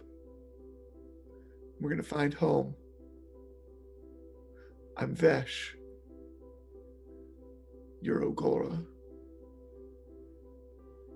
We're going to get you out of here. And it's as if that suddenly starts to make sense to him as he nods very slowly. And he doesn't move his lips, he doesn't say anything, but you hear that prayer you say every night echoing around in your head. That's And right. he does that thump on his chest. And quite a hard jab. I don't think he's used to how small your jabs you and yours. And then points over towards Tart and your mother. Yeah. We're going to go with Tart. She's going to get us out. If anyone can, Tart can. And it's like a slow nod, a very heavy nod. His hair sort of falls over its face briefly before it looks back up. Come on. It's going to be okay. Just follow us. And he shakes his head. And once again pokes you in the chest. That's that big finger that hits you.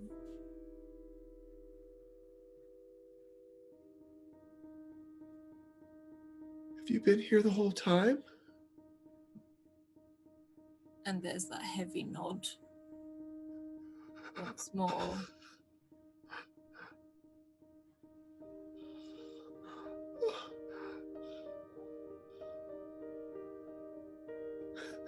But he smiles. And then he looks over to Emet and River and smiles. And you hear a very low booming voice in all of your heads. Go save Blue. And I can't do that voice justice because but we have you almost feel like your bones rattle at how deep this voice is. And this giant smiles and stands. It's like he reaches out to Vesh as if to ruffle his hair or pat him on the head, but realizing how big his hand is, he's probably going to engulf him. So he pauses. Vesh just grabs a finger and just puts his head up next to it. His tears just roll down his face. And with a thumb, you feel this probably straight across your face rather than just how it would be, but it wipe away. And he lets go of you and he stands up. And he turns and starts to walk away. And as he does this, you see color slowly start to seep back into this giant's face. He disappears over the rock into the darkness. Vesh watches him go and wipes the tears off his face and looks to Emmett and goes, "We're going to fix this. Help me fix this." And just runs to Emmett. Emet watches this whole thing, and when he sees the giant go to like ruffle his hair, he flinches for a moment. I was like, "Oh, okay, so good, okay." And then when Vesh turns to him, he opens up his arms and hugs Vesh Tells him yes. We'll fix this. Emet's eyes, though, are really dull. Like, Yeah. they're not... He's trying really hard, and they keep going into a blue, but then they just keep fading to, like, this muddy orange. And then he realizes what's happening, like, forces it to shift back into blue as he's trying to keep himself calm and cool and good. So that way Vesh can feel safe and okay. Yeah, But I blue. don't think Vesh you would see it, because anytime you look at him, that's when he's concentrating very hard on it. Yeah. But if River or Tart sees them, they probably would.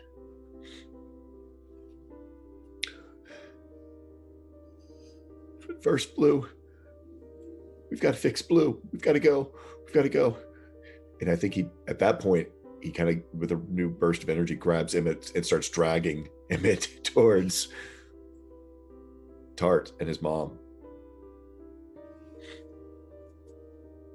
If you'll come, Emmett's hard to move. Yes, Emmett was with you. Let's stop dreaming now, River. I don't think I like dreams. I don't like this dream.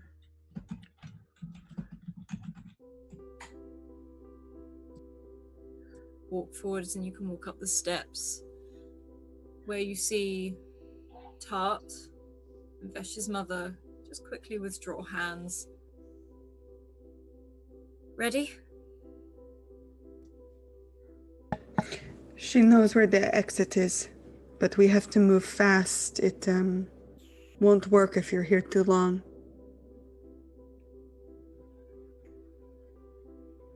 We go now, or you don't go at all. And she looks at all of you.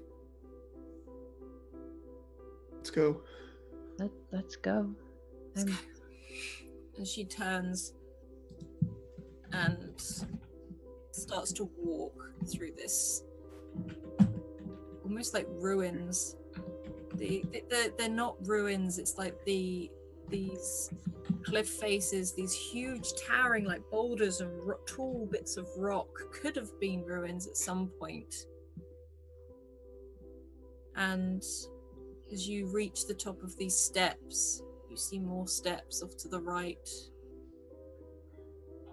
And you walk a bit further. And as you round the edge, as you round the top, you see a huge city. Huge black city. Definitely carved out of this rock. And as you look at it, and look around, there are hundreds of people wandering. Very much like the giant did. And you hear Vesh's mother's voice. Lost souls. Cut off. They wander.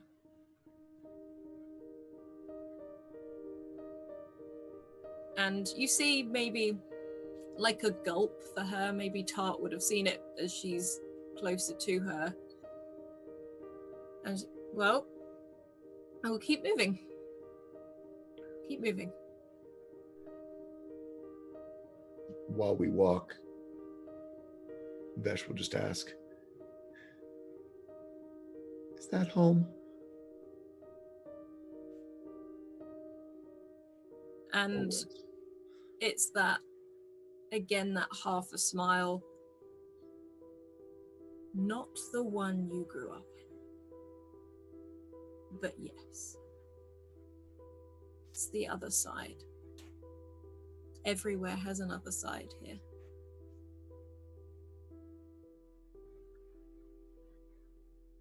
And her head sort of falls down.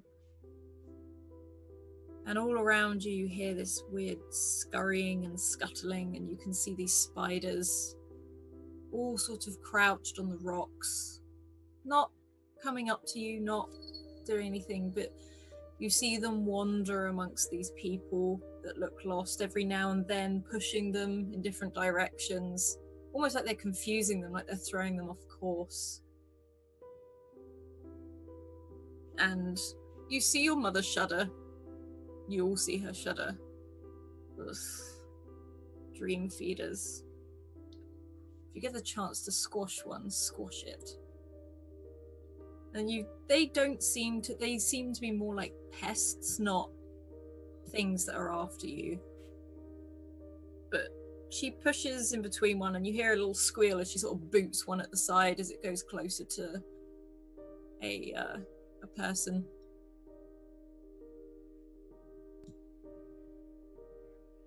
And the sky swirls purple. These huge black rocks hovering in the sky. There is no certainty here. You can bend things a little every now and then, and you see her just walk up the side of this wall and back down again. No trouble whatsoever.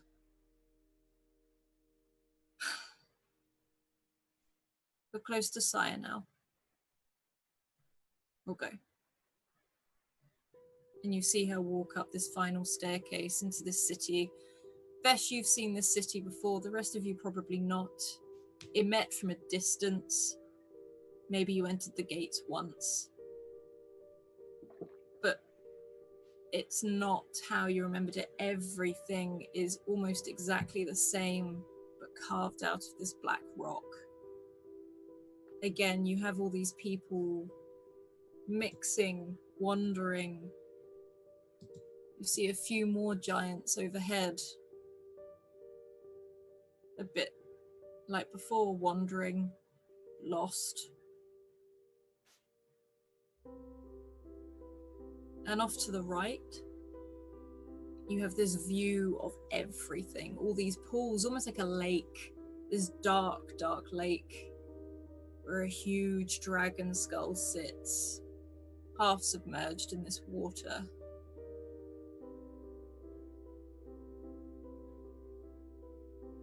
And she looks at all of you. We're close now. But be on your guard. It's not just dream feeders that lurk here. And you see her hold out her hand and sort of like shake her fingers, clench her and open her fingers a little bit, and a rapier slowly starts to emerge in her hand. She just keeps it down by her side as she walks deeper into this city. They are, she gestures to all the people around. They are conscious. They're just lost. Stuck here in the dreaming dark. Those who were taken have been severed from their bodies. So that's what these are. They just wander. They're not dead. There's so many. Well, they want an army. Please take your seats. Is there something that leads them? At the moment, no.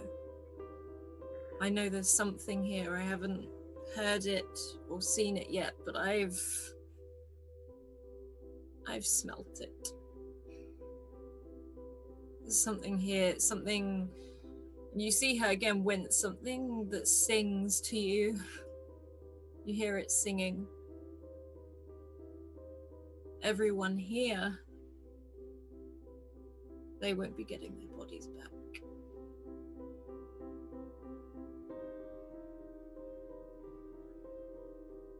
And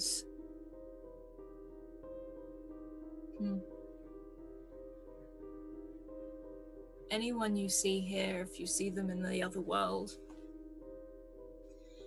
it's not them. And this is worse, I feel. They can't pass on. They never will.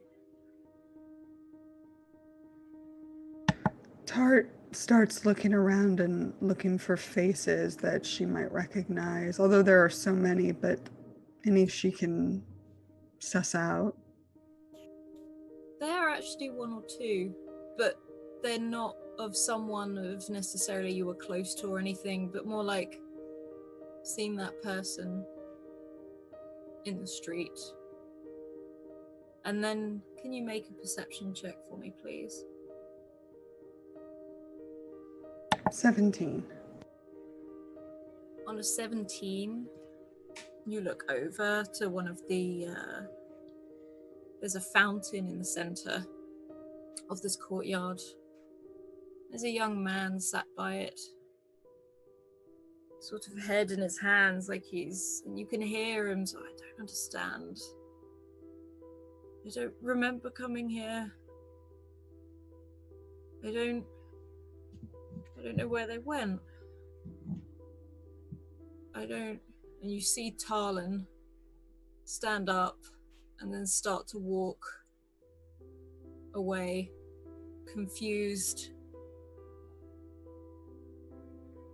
And it's like he's pulling at his hair. He doesn't really understand what's going on.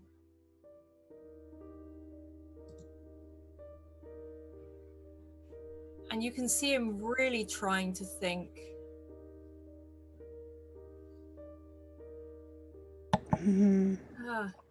They didn't get him.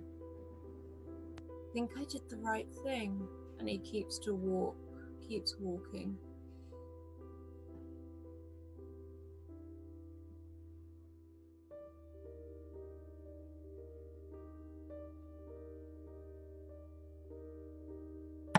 Tart works very hard to hold back tears seeing Tarlin, and she does not point him out to the others right now.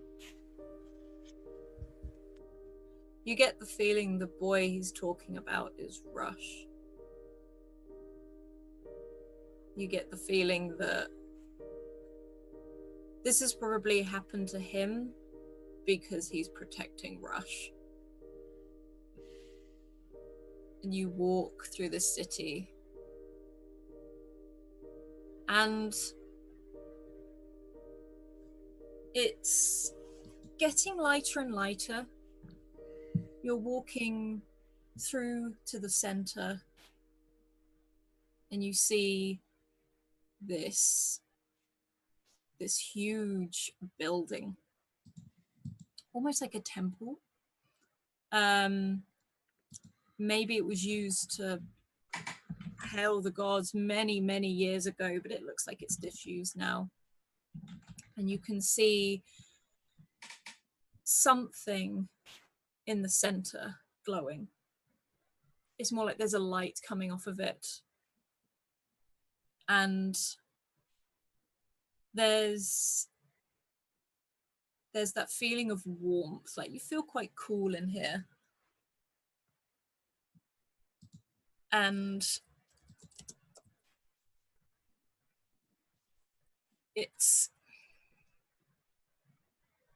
you don't see what's radiating this light, but Vesh's mum looks to all of you. In there. Enter the well, and you should leave the other side. It opens not for long, and then you have to find another one again. Just opens randomly.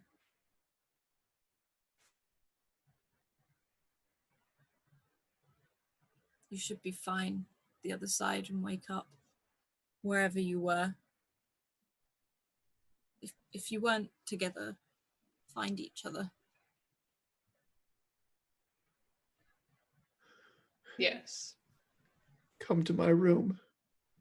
Will we remember all of this? Oh, yes. It's a little difficult to forget.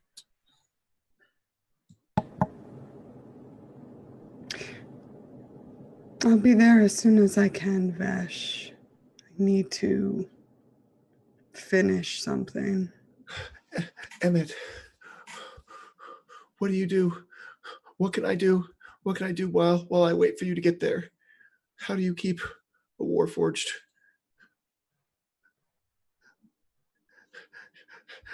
How do you keep a Warforged who's been shot through the chest, big hole? What do I need to do? Warforges are sturdy. It takes quite a bit to actually kill them. But you can't heal him.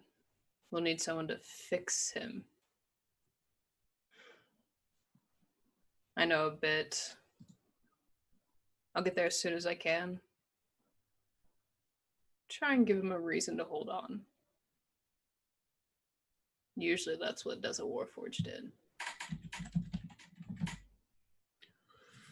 Okay. I'll tell him you're coming. I'll tell him his dad's coming. Yeah. River, are you in danger where you are? There was a man there, and then the light, and then I woke up in the forest. So I don't think so, but I don't know. I wasn't the man didn't feel scary. Well, hopefully whatever they did to get us here was used up. But if you don't think you can take him, get away from him. I will. I'll run.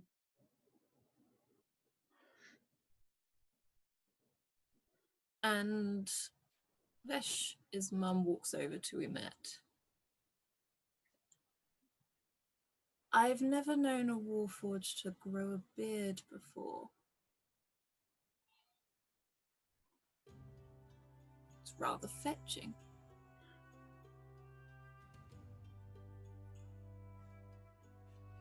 Thank you.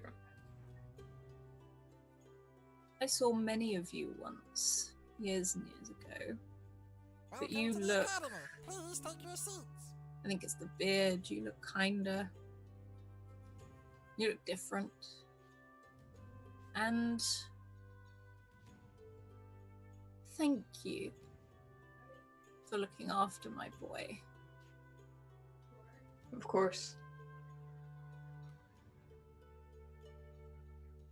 I won't stop. He'll be safe. And she smiles. I know. I know he will. And I'm just going to roll again to see who gets a trinket as we hit our followers. Same numbers as before. Vesh again.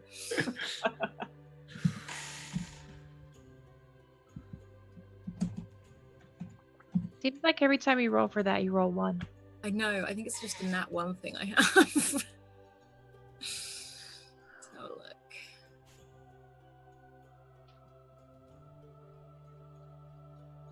Okay. Looks like you got another one to roll, Alice. Oh, have I? Hang on, let's have a look. Oh, okay. And another one. And 20 retweets. Okay, let's do this. It's another one, I swear. Oh my gosh. Vesh, please.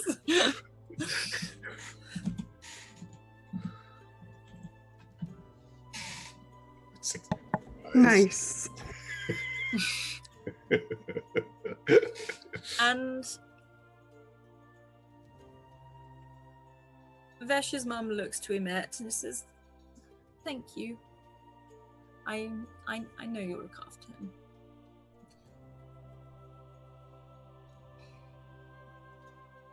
Thank you. And she just puts like a hand on your shoulder, thinking, I don't really need to say any more. And she walks past River and smiles and sort of gives you a little bit of a wink. And looks to Tart. Remember your promise. I will. I'll try to explain it to him. I think when the time comes, you won't need to.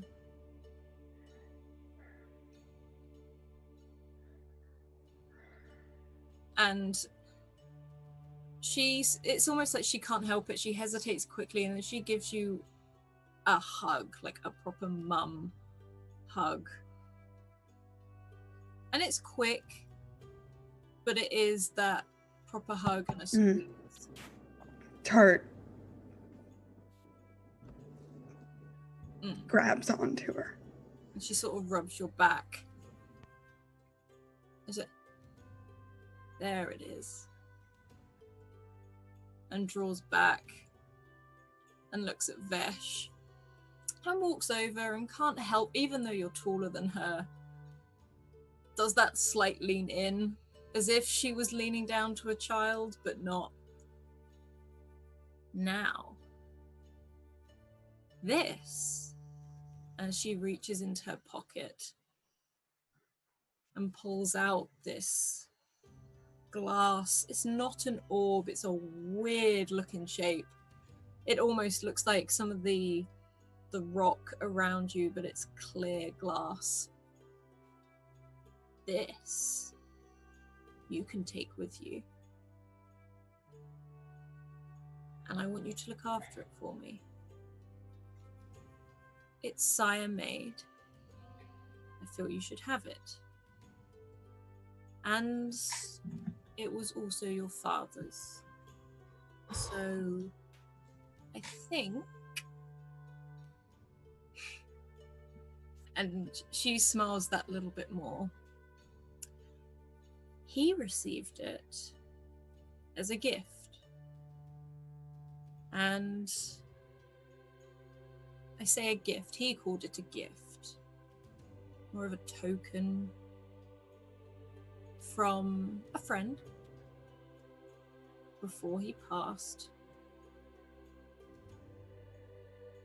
Doing what a father should do. He made... Hey, stick around. I might be able to teach. And then she hesitates. Do you know what? You'll find out. You'll find out. And she smiles and again, very much like with Tart, gives you that hug. Oh, yeah.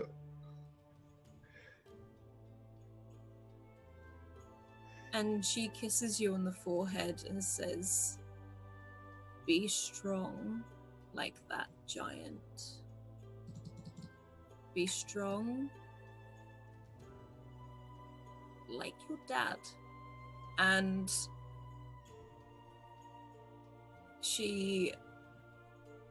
you can feel her smile against your forehead more than anything. Because it's closer than you think. And she takes a step back and gestures towards the temple. Be quick. I don't know how long it stays open, but you know, I've got a lot to do here, I think. I'm gonna fix this. Maybe not right now. Maybe not. I'm gonna fix this. No matter how long it takes. I know. Oh, I know. You all are. Now.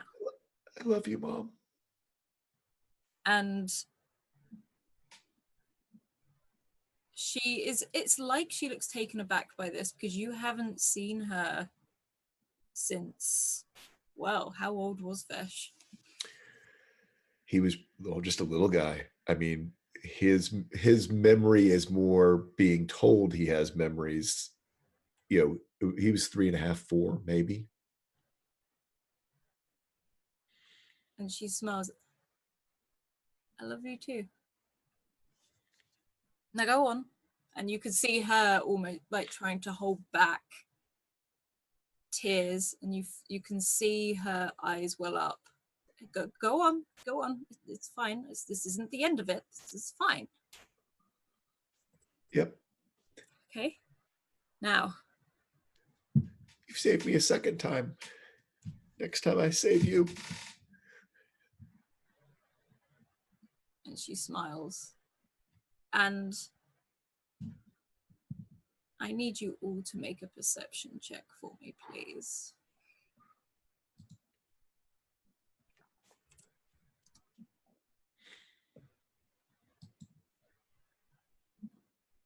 Oh, you're all suddenly very aware. You, as you're saying goodbye, you see all of these wanderers, all of these people walking around. And out of the corner of your eye, you see these shadows start to appear out of every little crack in the wall.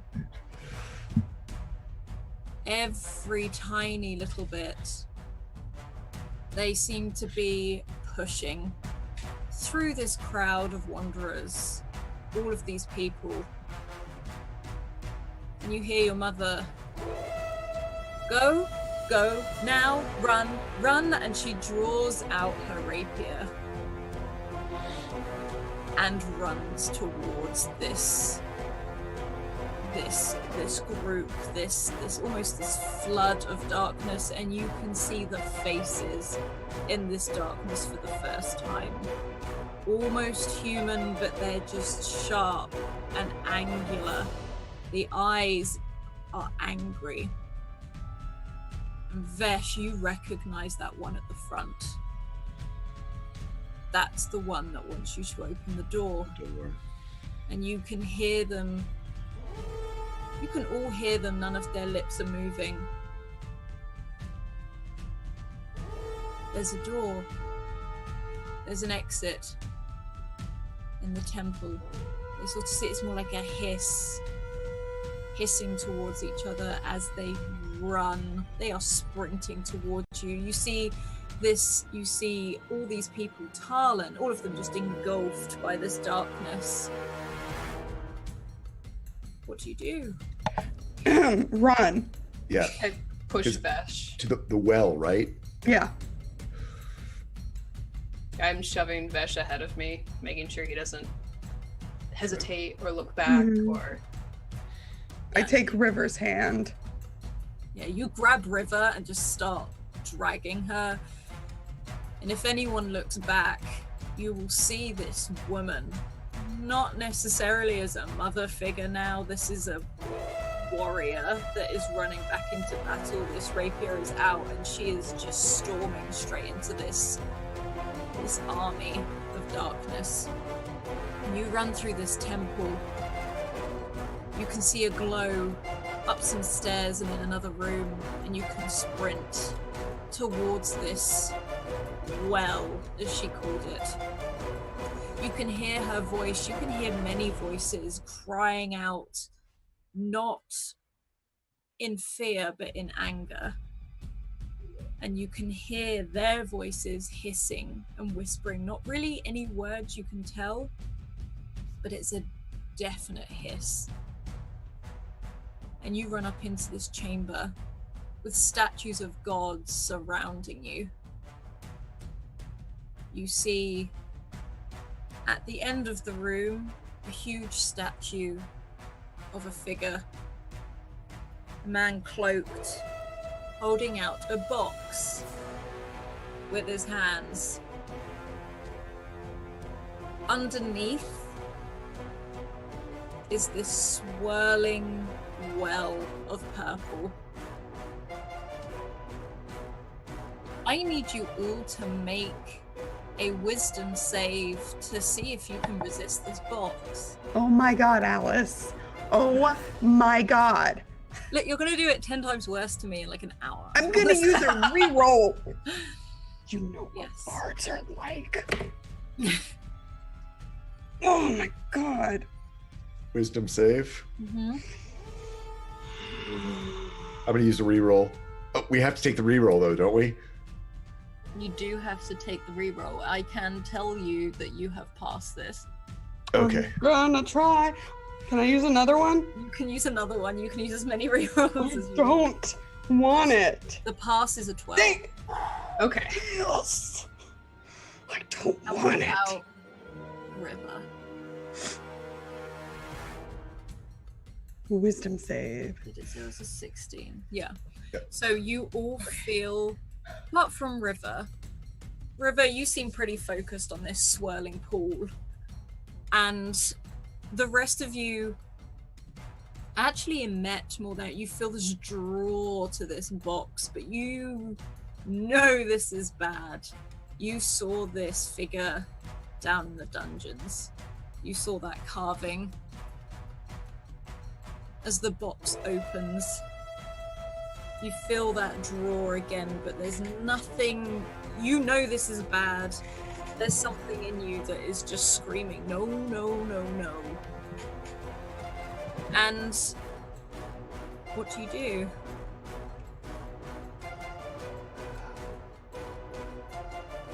So,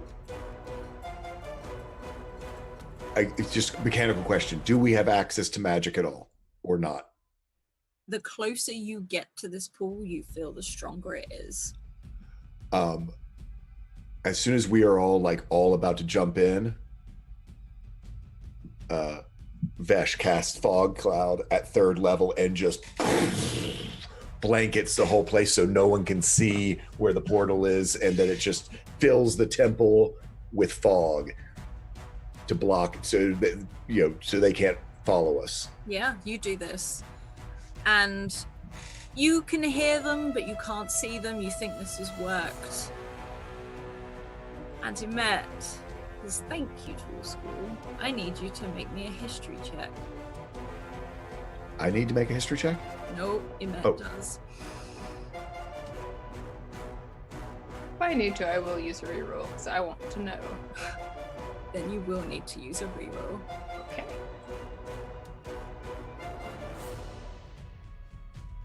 On a 15, you were in Cyre.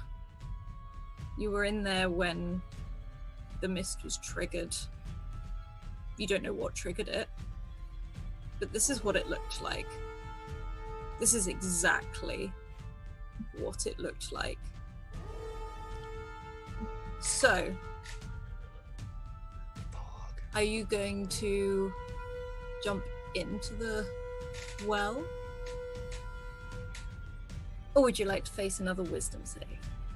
Swan dive. I think Emet is still trying to make sure that Vesh goes.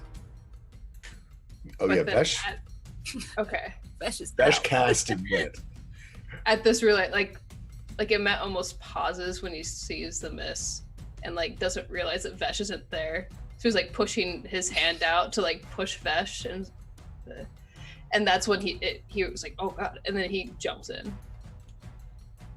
What about River? You are muted, River.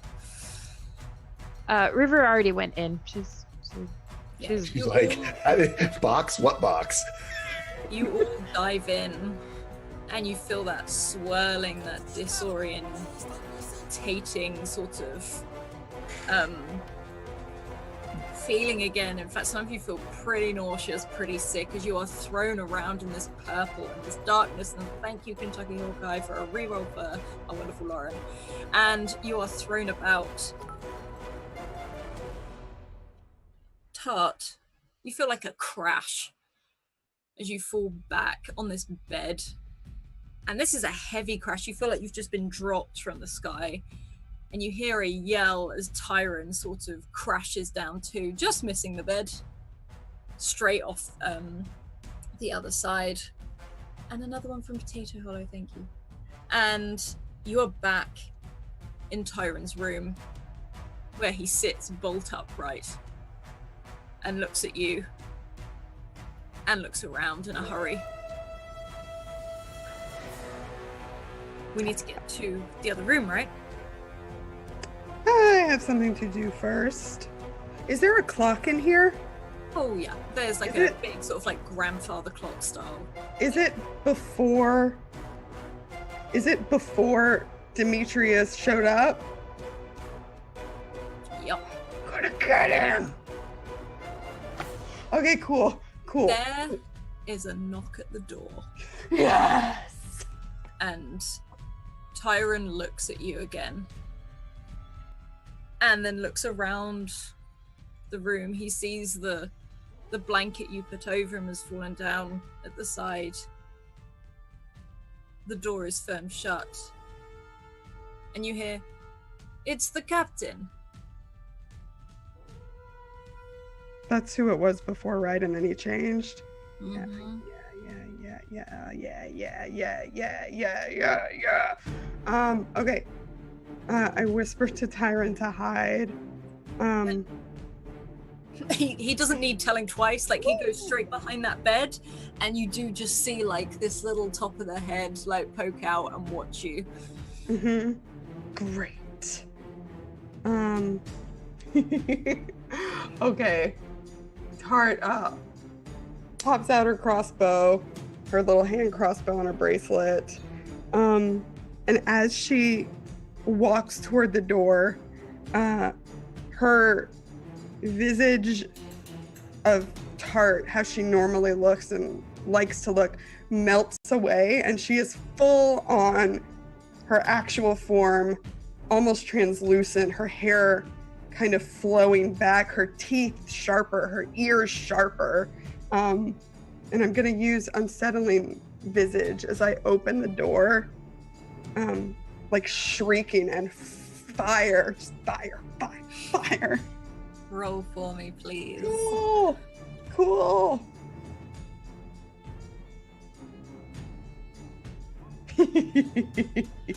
How does this scene look as you kill Demetrius, the man who killed your sister?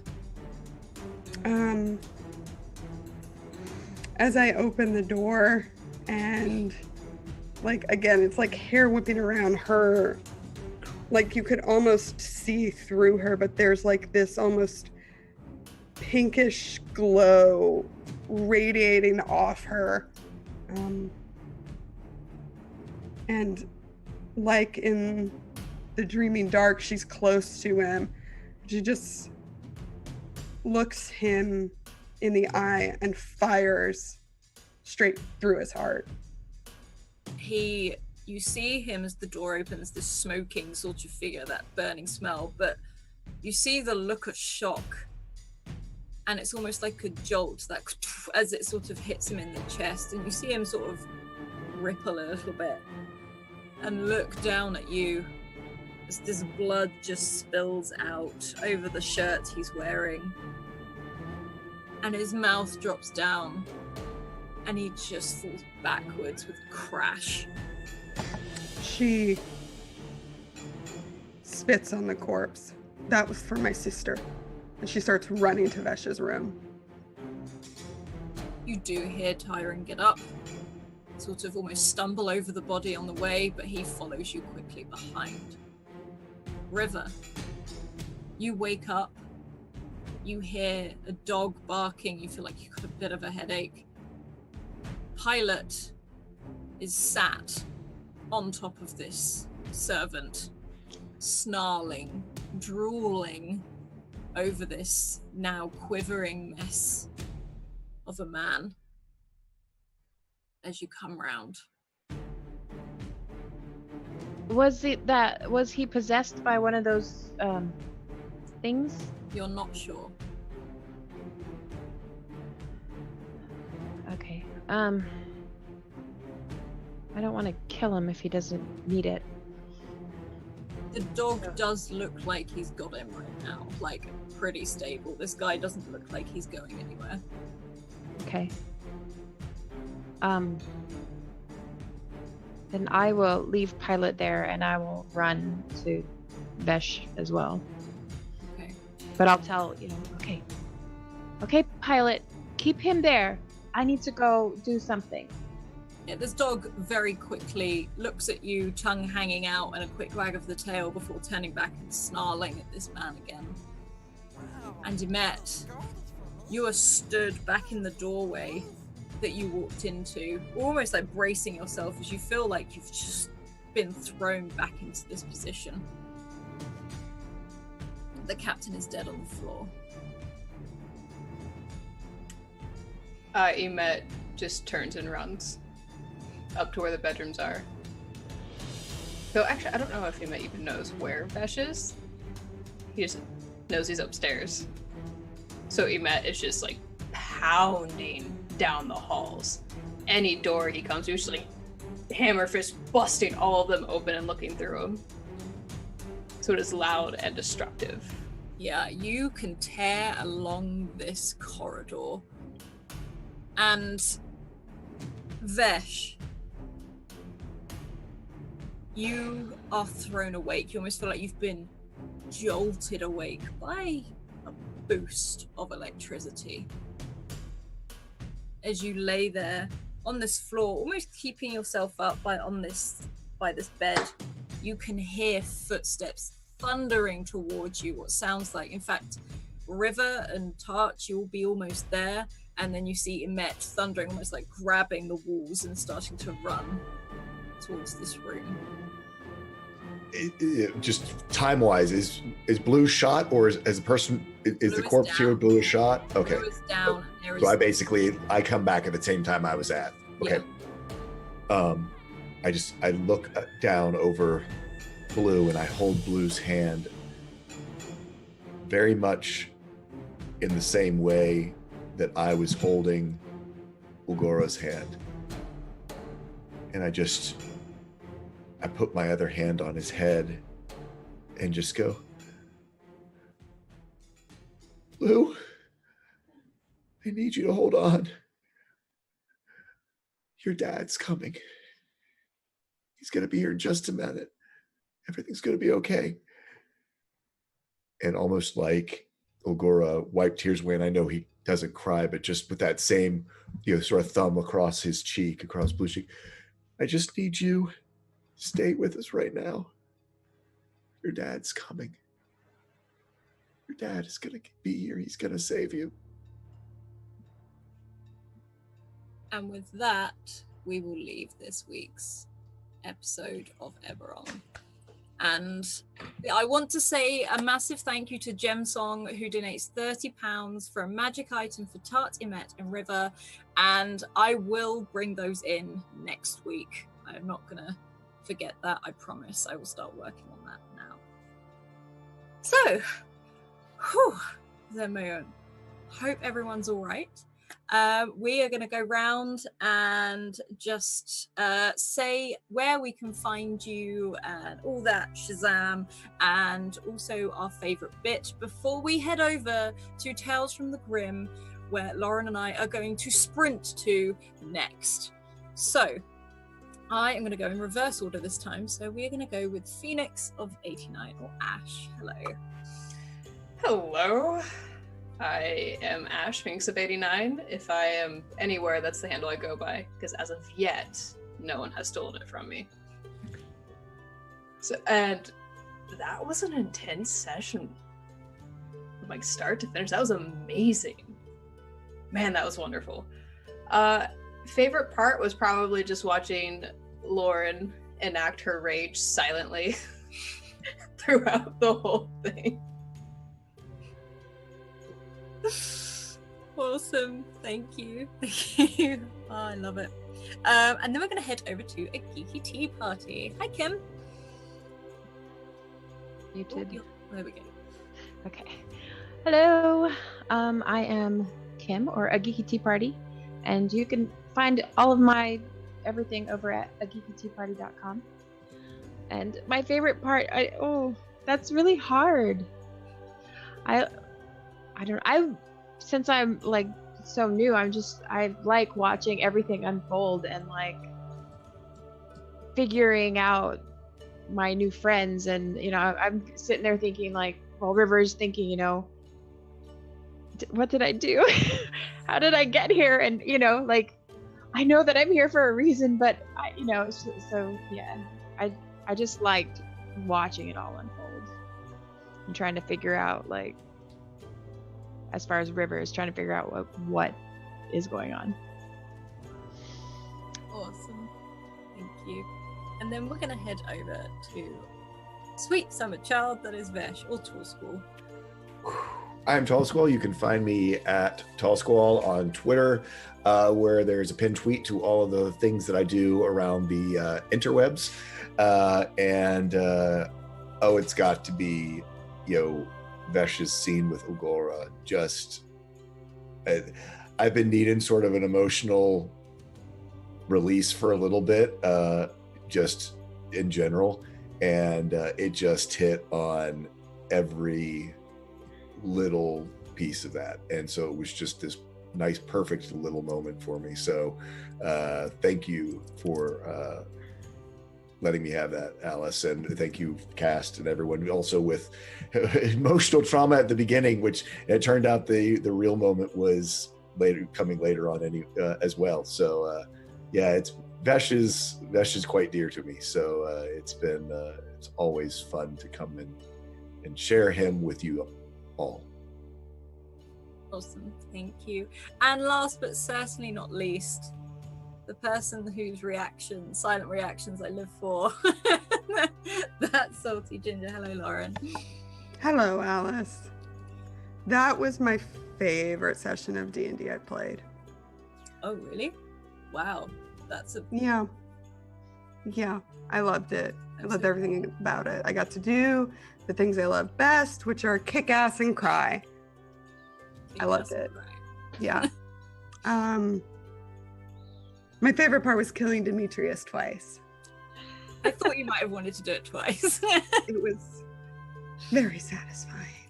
I gotta tell you, your moment with Alice and Vesh's mom, I love her.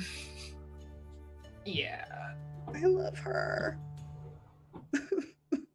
I'm fine. I have to go follow up and GM now. I'm Lauren. I'm that Salty Ginger over on Twitter.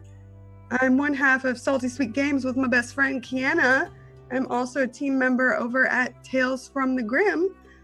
We do lots of stuff over there. We have an awesome Dragonlance campaign, Dungeon of the Mad Mage campaign. We have a new Pulp Cthulhu series starting on Sunday at 7 Eastern that Allison Robinson is going to be the keeper for, and we're all super excited. We're going to start announcing stuff tomorrow. And we have more special announcements coming Wednesday. We're headed over there because I GM Lady Blackbird. Our campaign is called Wild Blue Yonder. Alice is in it. It's super fun. Highlander Sunday.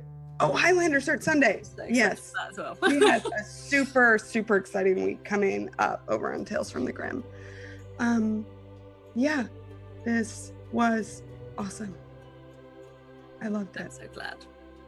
Right. I'm going to run through the last few bits before we head over to Tales from the Grim, where Lauren and I are going to go and sprint over because we're going to be in Lady Blackbird in just a moment. I'm White Rabbit Pick. That's where you can find me on Twitter. I DM for this channel. I play on this channel, and I also play on Tales from the Grim and Highlander and Lady Blackbird. So we're going to go over there. Go and check out our Discord. It's full of awesome people like you see here today. You can also go and check out the actual Eberron chat room effectively if you want to talk about today's session or any sessions beforehand. If you want to get a game, drop Scrat a DM on Twitter. We will get you a game. And also we have YouTube. This will be up in the next couple of days. You can catch up with all the other episodes that have come before this.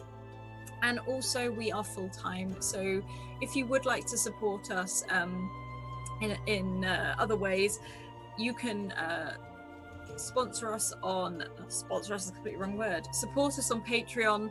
But there are also some really awesome articles on there for free from our lovely Renee. We have merch via Redbubble, and that, now I can use this word, our awesome sponsors are in the form of Bird in the Storm, and you can find all of their gear in the chat below, and also Mage Hand Press, who created the Dark Matter Alpha. But thank you very much, guys.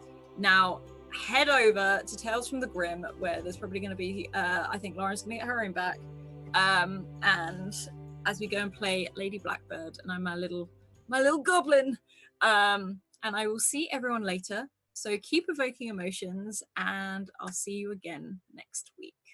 Bye.